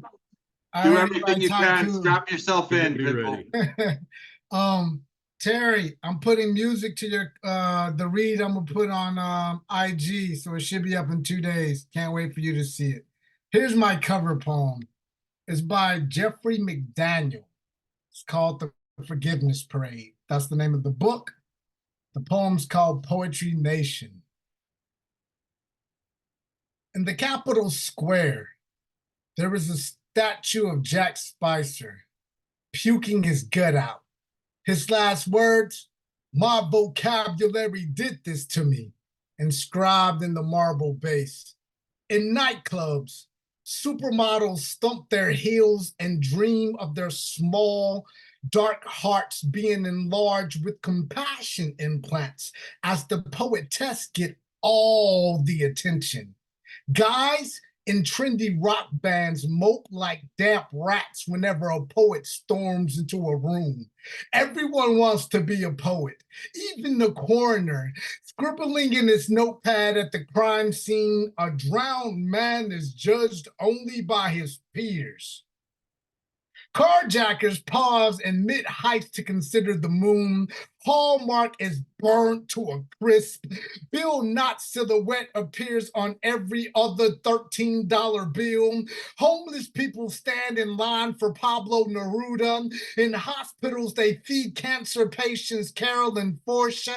In churches, there are wooden replicas of Emily Dickinson nailed to a cross. Instead of NBC and CBS, there is W.S. Merwin, the Walt Whitman channel, and Sappho at night. The Constitution was written by Tristan. All men are created equal under Dada. The drug seizures make sure everyone gets enough. Lucille Clifton for president. Charlie Parker is the national bird. Howl is recited before pro football games, and you can pay for groceries with words. Yeah, I like that poem. And one I'm trying to work the kinks out of. It's called I'm gonna give it a new name because I hate taking the easy way out on names. It goes like this. If poverty were to pull its zipper down, what would be the first thing it pisses on? If privilege were to pull its zipper down, what would be the first thing it's been pissing on? I fear, as humans, our self-awareness should be top priority on everyone's donors list. It's in need of a heart transplant in some third world countries, in need of a brain biopsy in some schools' curriculums, and strange enough, self-awareness is truly dying for religion to give itself a break or two. I'm not a glass half empty person, nor am I a shot glass half full. I'm a person that can look out over the horizon and recognize sunrises as sunsets and sunsets as sunrises, and rainy weather to be depressing if you like it to be, or nurturing like it is also as well. Most days, y'all, I feel like I'm running circles around feeling stupid, attempting to fit my circular motion in someone else's square box. We, as the human condition, are in need of a self-awareness intervention program and a brain biopsy, I swear. We have come so far and yet seem to have never really left our front yards at all. We have genetically created seeds that possess suicide genes in them so that a farmer's crop can only be harvested once. Buy more seeds that are designed to kill themselves seem a tad less like we are truly a world that possesses all the tools needed to take care of itself, and more like money can always buy you survival if needed. That if our market economy's crashing credit score can afford it, idealism, surrealism, and what the dealism are bullying the fuck out of a kid called reality, and it seems like all the responsible adults aren't doing shit but looking. Believe me, my own self-awareness is completely cognizant of how pointing a finger always leaves three fingers on the same hand pointing back, but god damn, I can't be the only one seeing that there's something seriously wrong out there. I can't be the only other injury in the emergency room asking another fracture if there's anything I can do to help. Or how long have you been waiting to be seen? Or at least can someone come out and take your vitals? I truly believe our self-awareness needs to be moved to the top of everyone's donors list. Surplus, abundance, and deficit are twin brothers that never got along.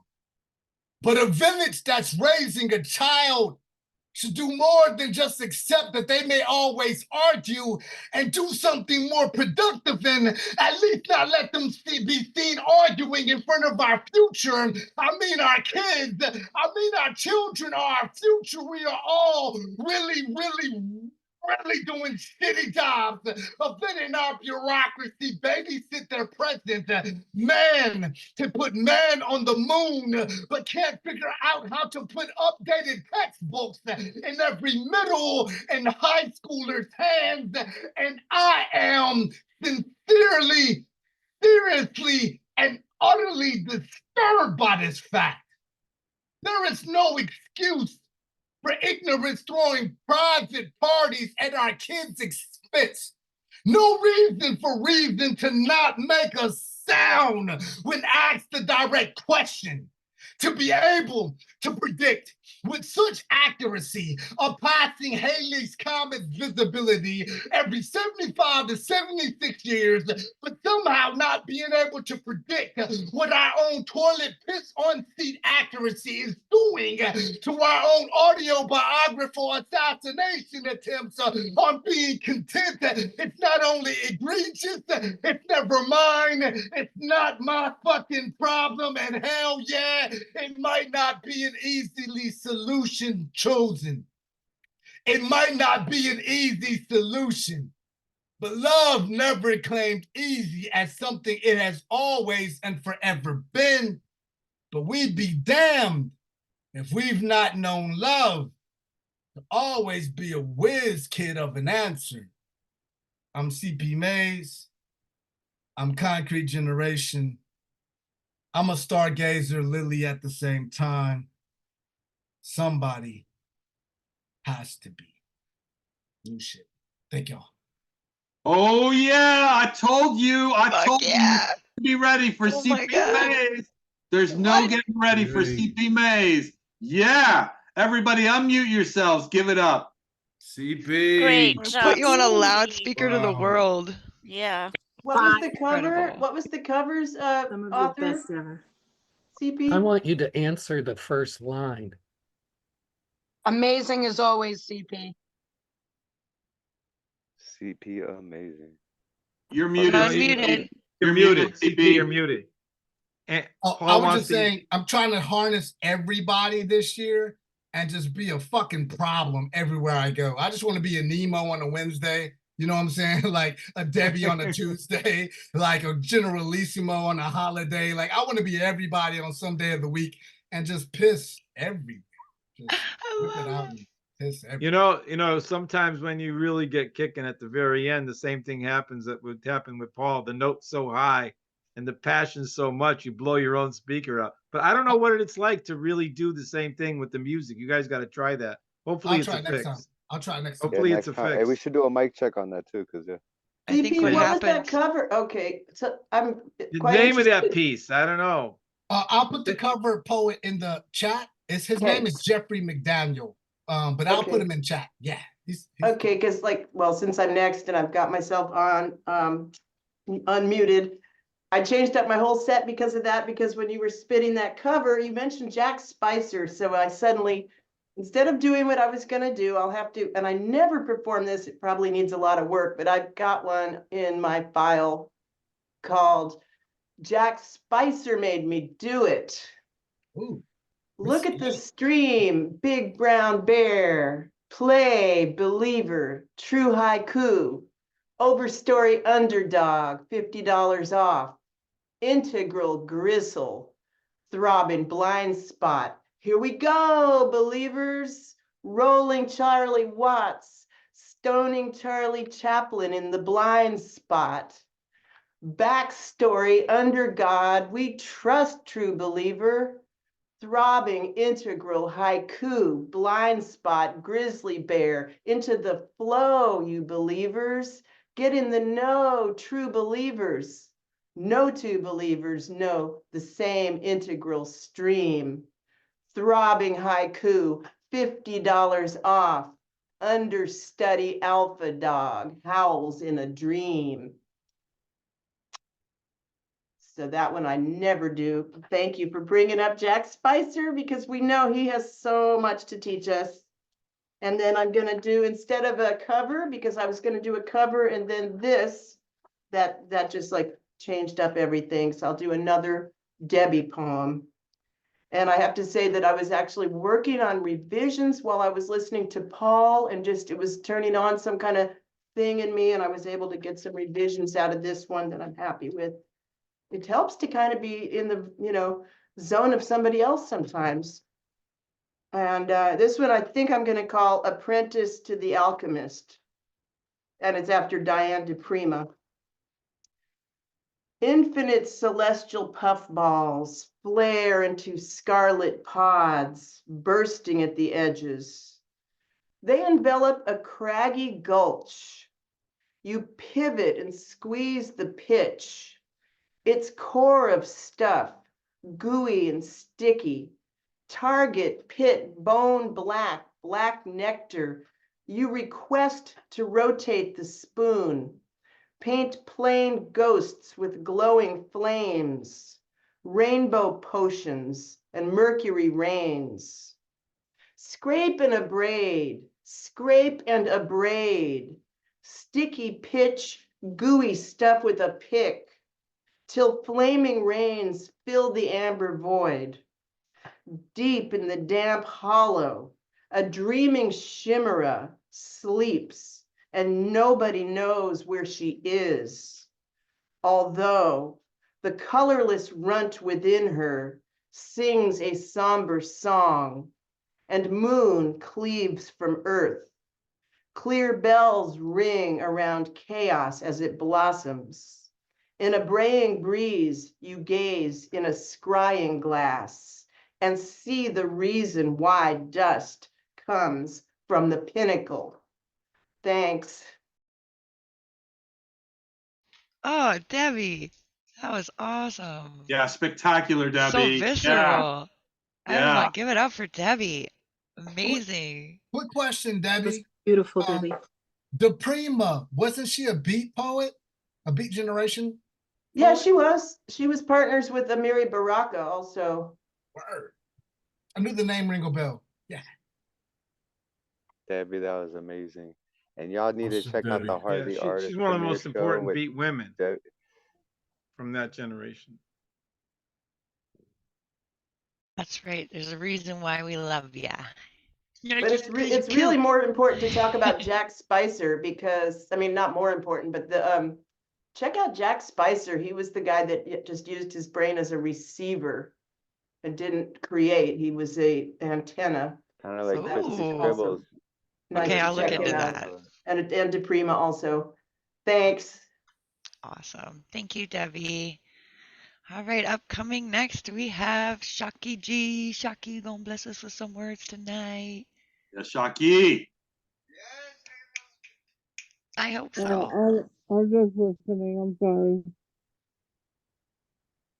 That's okay. I figured I'd ask, right? You put it out there. You never know when you get some Shaki. Well, then next we will have Merilee Johnson. Merilee, if you could bless us with some words, we would appreciate it. Thank you very much. Appreciate it. I'm going to do some shorts and then I'm going to throw something in that's kind of out of left field, probably. So let's see. A terse verse that's getting worse, or at least longer. Misheard, misunderstood, maybe don't speak. Hey, maybe right. Internal chorus.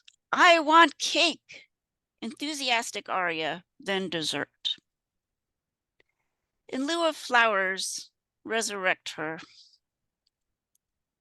Like a bolt from the blue, come the blues. Emotional pain exacerbated by rain. Waiting on customer, thinking of suicide. Can she tell? Okay, and then here's my out of left field pieces. This one is called Fireside Chat. Hello, and welcome to this week's episode of Fireside Chat. I encourage you to get comfortable, ideally beside a crackling fire, with your slippers and cardigan and a hot drink, a dog at your feet. I have Roscoe. In short, pull up a fireside with me. Phew, they can get pretty hot pretty fast. Of course, if you have a fire, you'll want to locate your pet quickly, which is why it's a good idea to have your pet with you at the first sign of smoke. It's really starting to smell strong now. Instead of trying to put the fire out yourself, it's better to just escape and then call the fire department. It's coming through the wall! Come on, Roscoe. Tune in next time. And my next piece is called Mr. Williams' Neighborhood. Good morning, children. Welcome to Mr. Williams' Neighborhood. I'm Mr. Williams, and it's nice to meet you. I'm just going to put on a cardigan.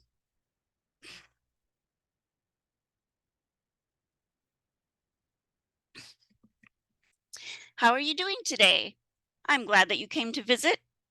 You know, I'm going to take this cardigan off. I think it might work better for me to just put it across my shoulders.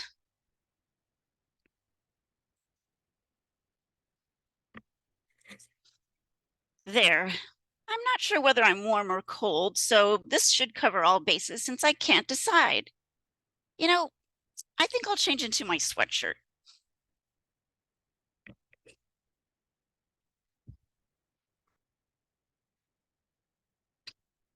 I can't decide.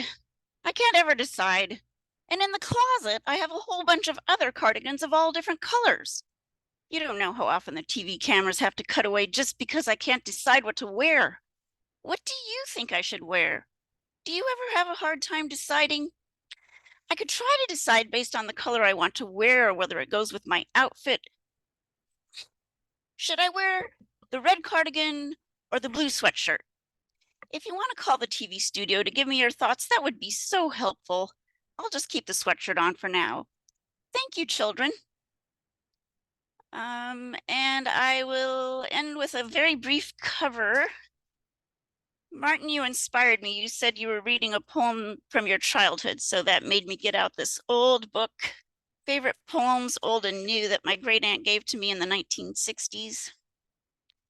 It's called Daddy Fell into the Pond by Alfred Noyes. Everyone grumbled. The sky was gray. We had nothing to do and nothing to say. We were nearing the end of a dismal day, and there seemed to be nothing beyond. Then Daddy fell into the pond, and everyone's face grew merry and bright, and Timothy danced for sheer delight. Give me the camera, quick, oh quick, he's crawling out of the duckweed, click. Then the gardener suddenly slapped his knee and doubled up, shaking silently, and the ducks all quacked as if they were daft, and it sounded as if the old drake laughed. Oh, there wasn't a thing that didn't respond when Daddy fell into the pond. Thank you for listening. Appreciate your attention.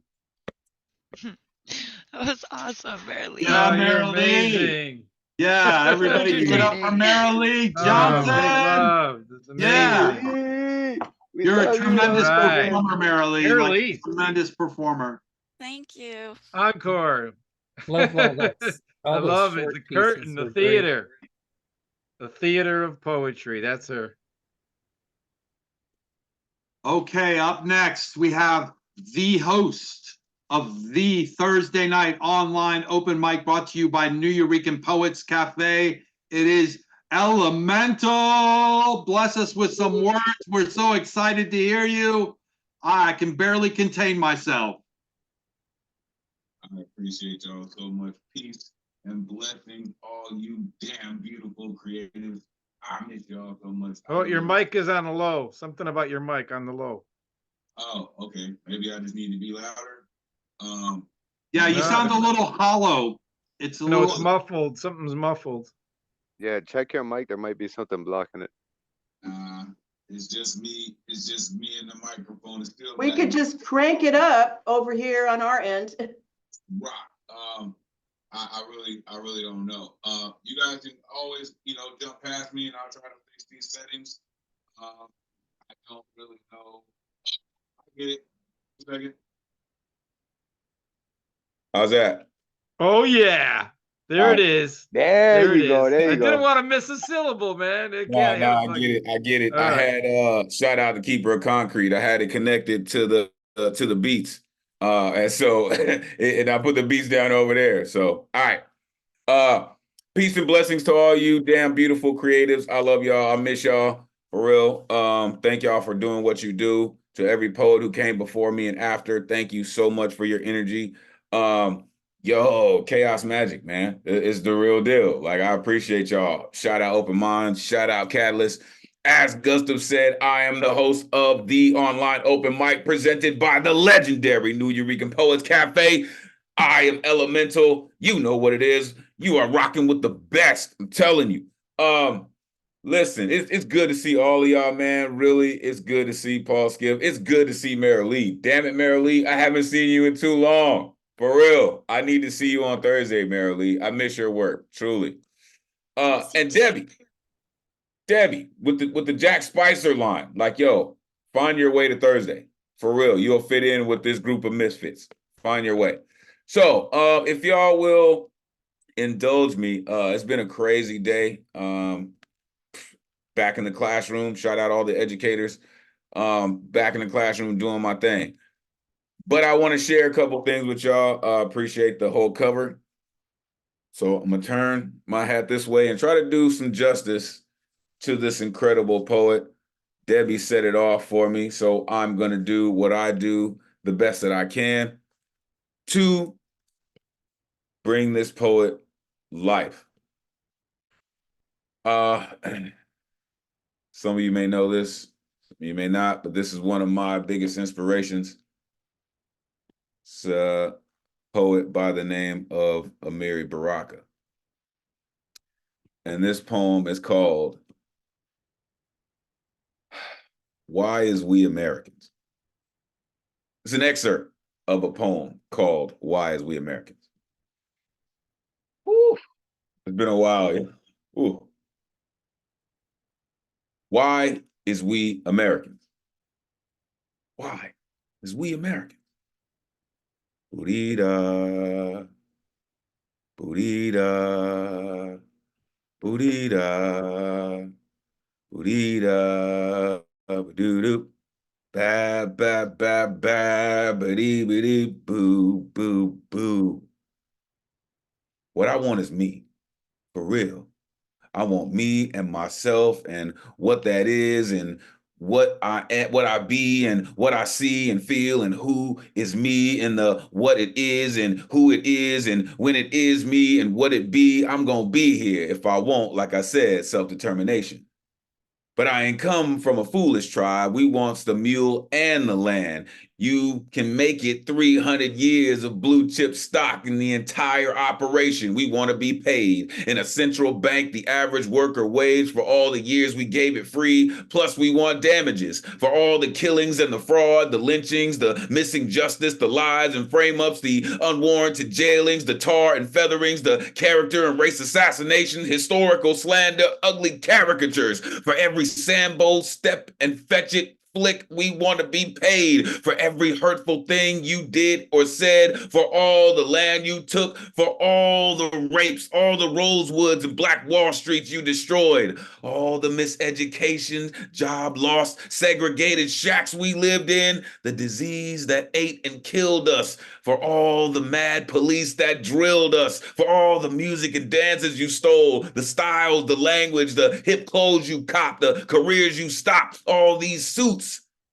Specific litigations are represent we be like we for reparations for damages paid to the African American nation. Boodida, boodida, boodidip, bab, bab, bab, bab, boodidip. We want education for all of us and anyone else in the black belt hurt by slavery, for all the native peoples, even them poor white people you show all the time as funny, all them Abners and Daisy Mays, them Beverly Hillbillies who never got to know Beverly Hills, who never got to Harvard on their grandfather's wills. We want reparations for them, right on. For the Mexicans whose land you stole, for all of North Mexico, you call it Texas, Arizona, California, New Mexico, Colorado, all that. Boodida, boodida, boodoo, bab, bab, bab, all that. You got to give all that up. Autonomy and reparations to the Chicanos and the Native Americans whose souls you ripped out with their land. Give self-determination, regional autonomy. That's what my we is asking. And they gonna do the same when they demand it. Like us again, they own exploited name. Yeah, the education, that's right. 200 years. We want a central stash, a central bank. But democratically elected trustees and a board elected by us all to map out from the referendum we set up what we want to spend it on, to build that Malcolm sense, self-determination as self-reliance and self-respect and self-defense, the will of what the good Dr. Du Bois beat on, true self-consciousness, simply the psychology of freedom. Boo-dee-da, boo-dee-da, boo-dee-dee, ba ba ba ba, boo-dee-boo-dee, boo, boo, boo. Then we could talk about being American. Then we can listen. Then we can listen without the undercurrent of desire to first set your ass on fire. We will only talk of voluntary unity, of autonomy as vective arms of self-determination if there is democracy in you. That is where it will be shown. This is the only way we as Americans, this is the only way truth can be told. Otherwise, there is no future between us but war. And we are rather lovers and singers and dancers and poets and drummers and actors and runners and elegant heartbeats of the sun's flame. But we is also to the end of our silence and sit down. We is at the end of being under your ignorant smell, your intentional hell. Either give us our lives or plan to forfeit your own.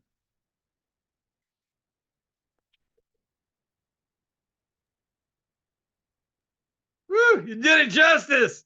Yeah, you fucking blew my mind. Yeah. Yeah, You have one more for us?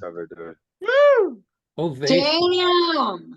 Love the Fuck scat. yeah. Love the scatting too. Yeah, the Really jazz, scat authentic. jazz was awesome. Man, I You got appreciate Whisper. Somebody you got blew up Whisper, like, America. putting That's sage the in one the I air. wanna I hear. don't know what Whisper's doing right now, but I think she's burning sage in there. Or Sage, something. man. Yo, come through with the sage for real.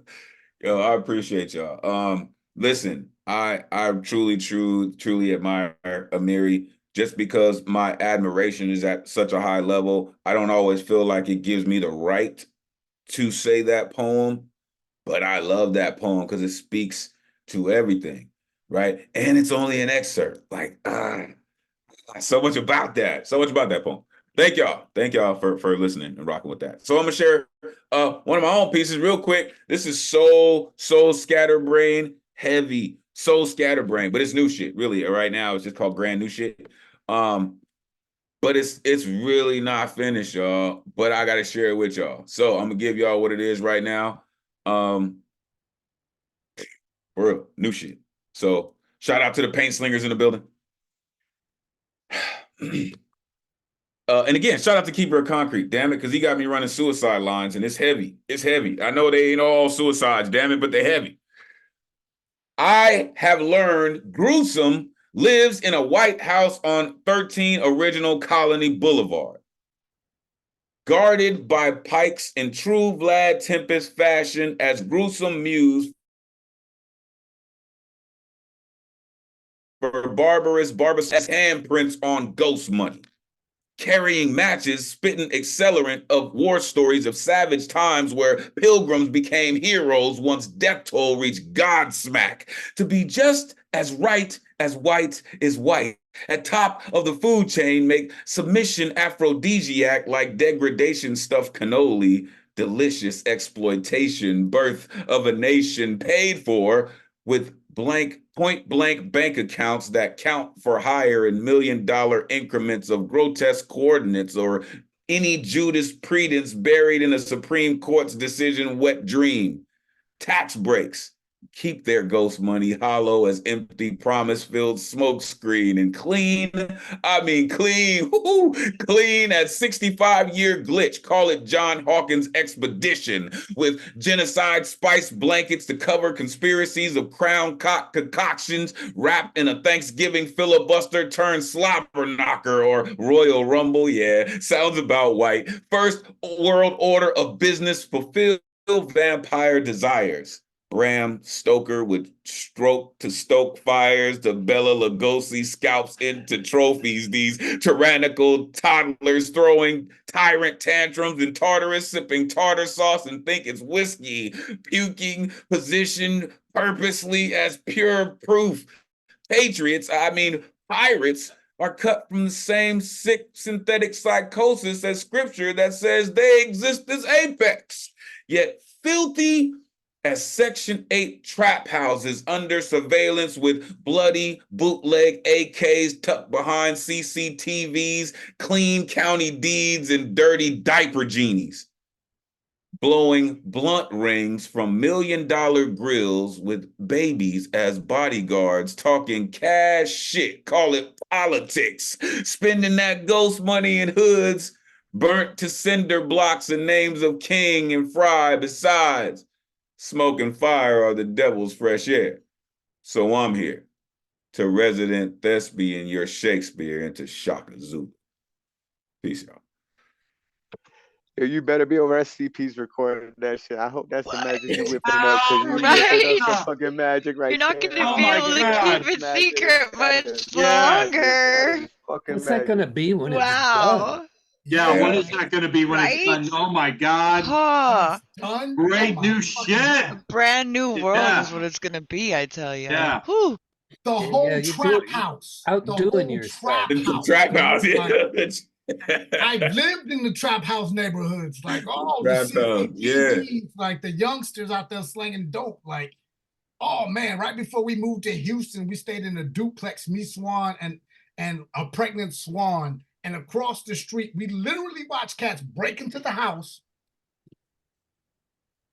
filling TVs and taking it into the trap house. Oh man, that shit was right on point. Yo. You're making me remember 11th Street, CP. That shit was on point. Yo, I thank y'all truly. Again, forgive me for slinging paint, but I appreciate y'all. I love y'all all for real. Hope to see y'all Thursday night. Peace, y'all. No Yeah. doubt. Thank you. No Thank doubt. Love you you. too, man. I love you Woohoo! down there too. Okay, brother. Thank you for kicking it raw too. Put a link to the Neo Instagram in the chat, so feel free to click on that and follow Elemental if you're not already. So coming up next, we have Kelly McAllister. Hi, Kelly. Welcome. Hello, hello. It is my first time here, but I'm very excited. Meg is really tough. Well, before you start, we want to give a big open arms, open heart, open minds welcome. We love you, everyone. If you could unmute and welcome Kelly. Welcome, Welcome, Kelly. Kelly. Yeah. Welcome. We love you. Found yourself Boy. here. Kelly Wait is to hear so you. dope. She's so dope. And the glasses are fire. Yes. Welcome, Kelly. Yo, Welcome. don't sleep on Kelly Mack. She does not play around. He does not fuck around. Yeah. Oh, Thank you welcome for the very home. Go ahead. I'm going to do a cover of Andrea Gibson and then a poem I wrote in response to it. It's a shorter one from one of her books, so it's not one of her longer epic opuses. This one's called Instead of Depression.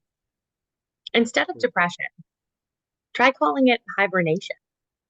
Imagine the darkness is a cave in which you will be nurtured by doing absolutely nothing. Hibernating animals don't even dream.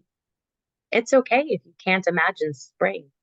Leap through the alarm of the world. Name your hopelessness a quiet hollow, a place you go to heal, a den you dug, sweetheart, instead of a grave. So that is the piece from Andrew Gibson. Oh, I think we have some feedback, unless I'm So we did. Yes. So we're noticing Amadeus's mic was unmuted. He's co-host. So Megas, if you can take him co-host, and she can do that. I just wasn't sure if that was me doing that. Sometimes my dog makes weird noises in the background. He's I apologize for the matter. I'm sorry. Oh, it happens. Okay, and this is the poem I wrote in response to that. Instead of depression, I think I'll call it chat. Or maybe breath.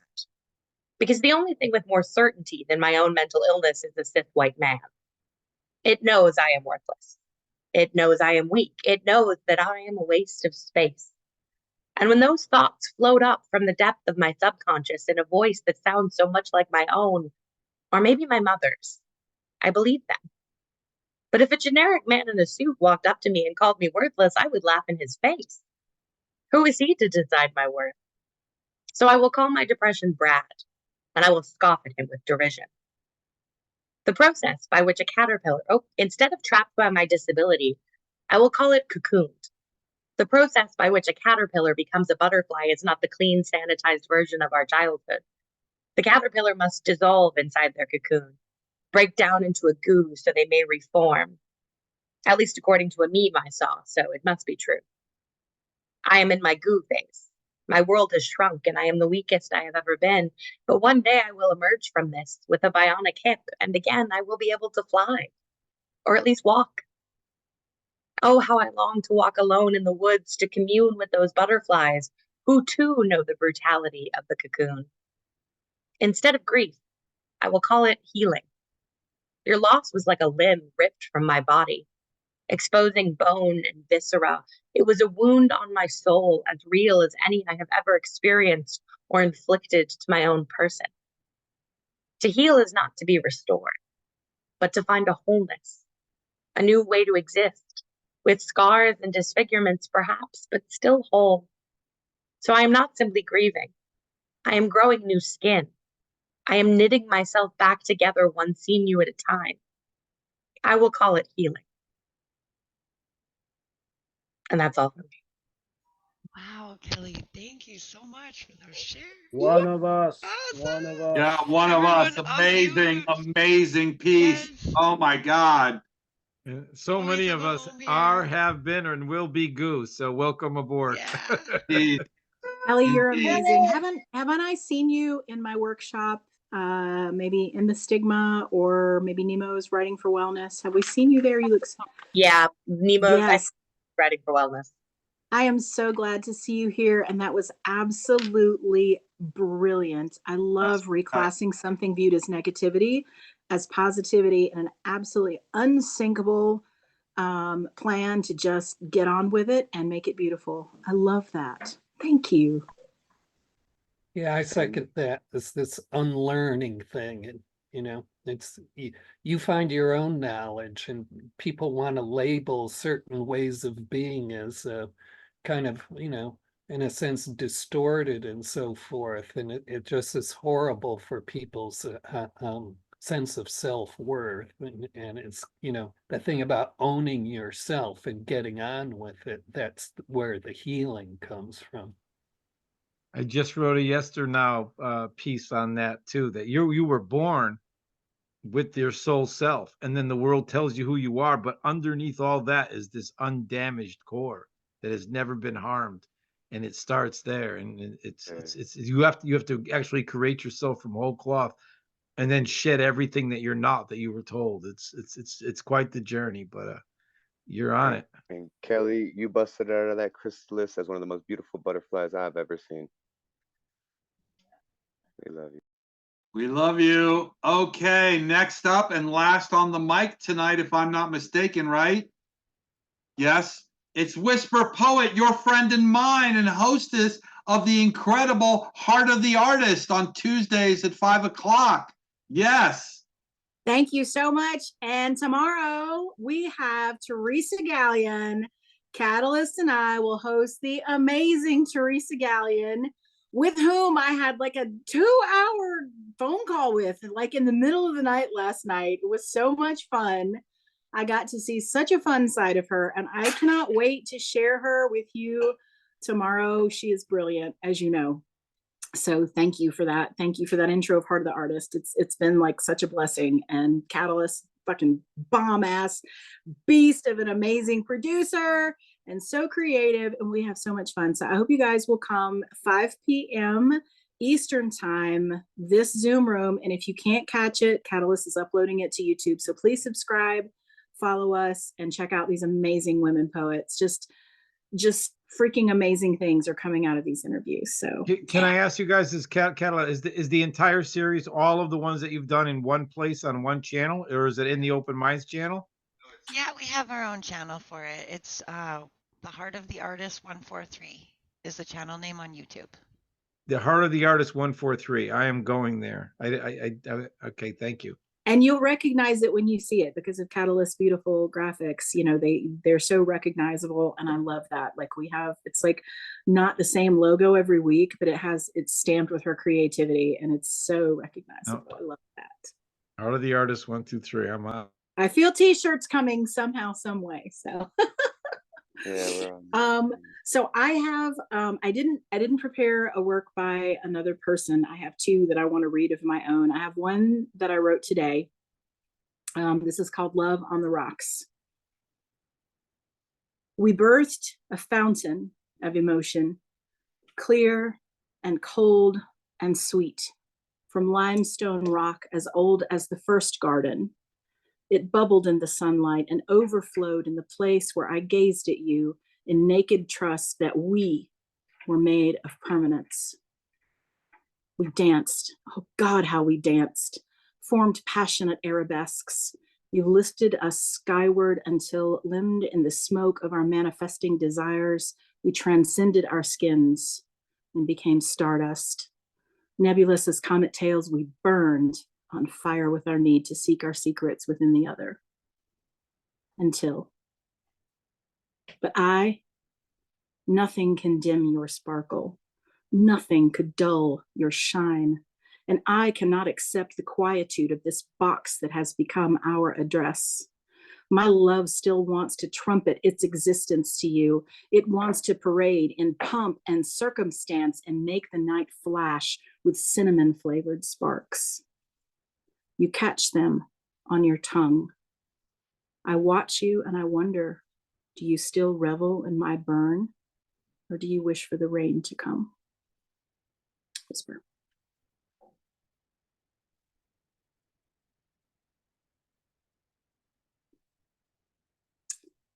And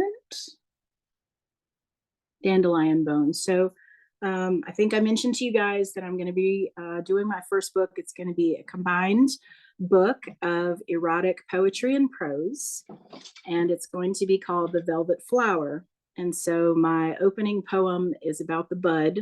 I've read that to you guys, if you remember that. And this is going to be the end poem of the book. This is called Dandelion Bones. Shoulders, cold without the loving embrace of the sun. The withered bloom mourns the loss of her ruby glory. Crepe paper petals, veined and matte. She remembers her velvet shimmer. She remembers her sun's seduction. A coquette to tease the bee, the sweet shimmy of youth, now an aged shuffle. Her memories, fierce among the bones of the dandelions. Thanks, guys. Wow, everyone, unmute. Give it up for Whisper. Beautiful. Beautiful. Yeah, just gorgeous. Love it. Wow. Yeah. Oh yeah, Amazing. that's great. That is great. Yes. Yes. That is wet Indeed. paint, and I'm talking about like that high-end automotive cherry red, sparkly, apple red paint, wet paint, fresh. That was so dope. We love you, Whisper. You know, that's so amazing. When I first did the What Manner of Character, Whisper the Poet was the most popular poem in the book. And that when I sold out all the chapbooks 20 years ago. And now there's a Whisper Poet. So that's amazing. It's a beautiful piece. And you're beautiful. Thank you. Thank you so much. And thank you to everyone for coming out tonight. Yes. It's been a great night of chaos magic. We've made quite a bit of magic in this chaos. We did make such great magic tonight. I'm so happy to have all of you with us. I love you all. We love you all. It is great to be here. Open up your mics and let's say goodbye. Have a Everyone, great week, everybody. Thank you, Have a Magus. wonderful night, everyone. Thank you, Good night, Magus, for everyone. Thank you, hosting Catalyst care. and Magus. and Hasta la dreaming próxima. and coming up Love with you new ideas to all. open it. For real. Being creative you, and believing in everyone. others. And oh, it's beautiful. Good night, y'all. Make sure you guys check out the Teresa Gallion there. I put the link in the yes, don't Yeah, miss it. tomorrow, yeah. It's gonna be Tomorrow at 5 p.m. fantastic. 5 Eastern. p.m. tomorrow. Bye, everyone. We love Bye, you. Yo, Merilee. It's good to see you. Keep Bye. in Good to touch. see It's all so of good you. to see you again. Take care. Bye bye.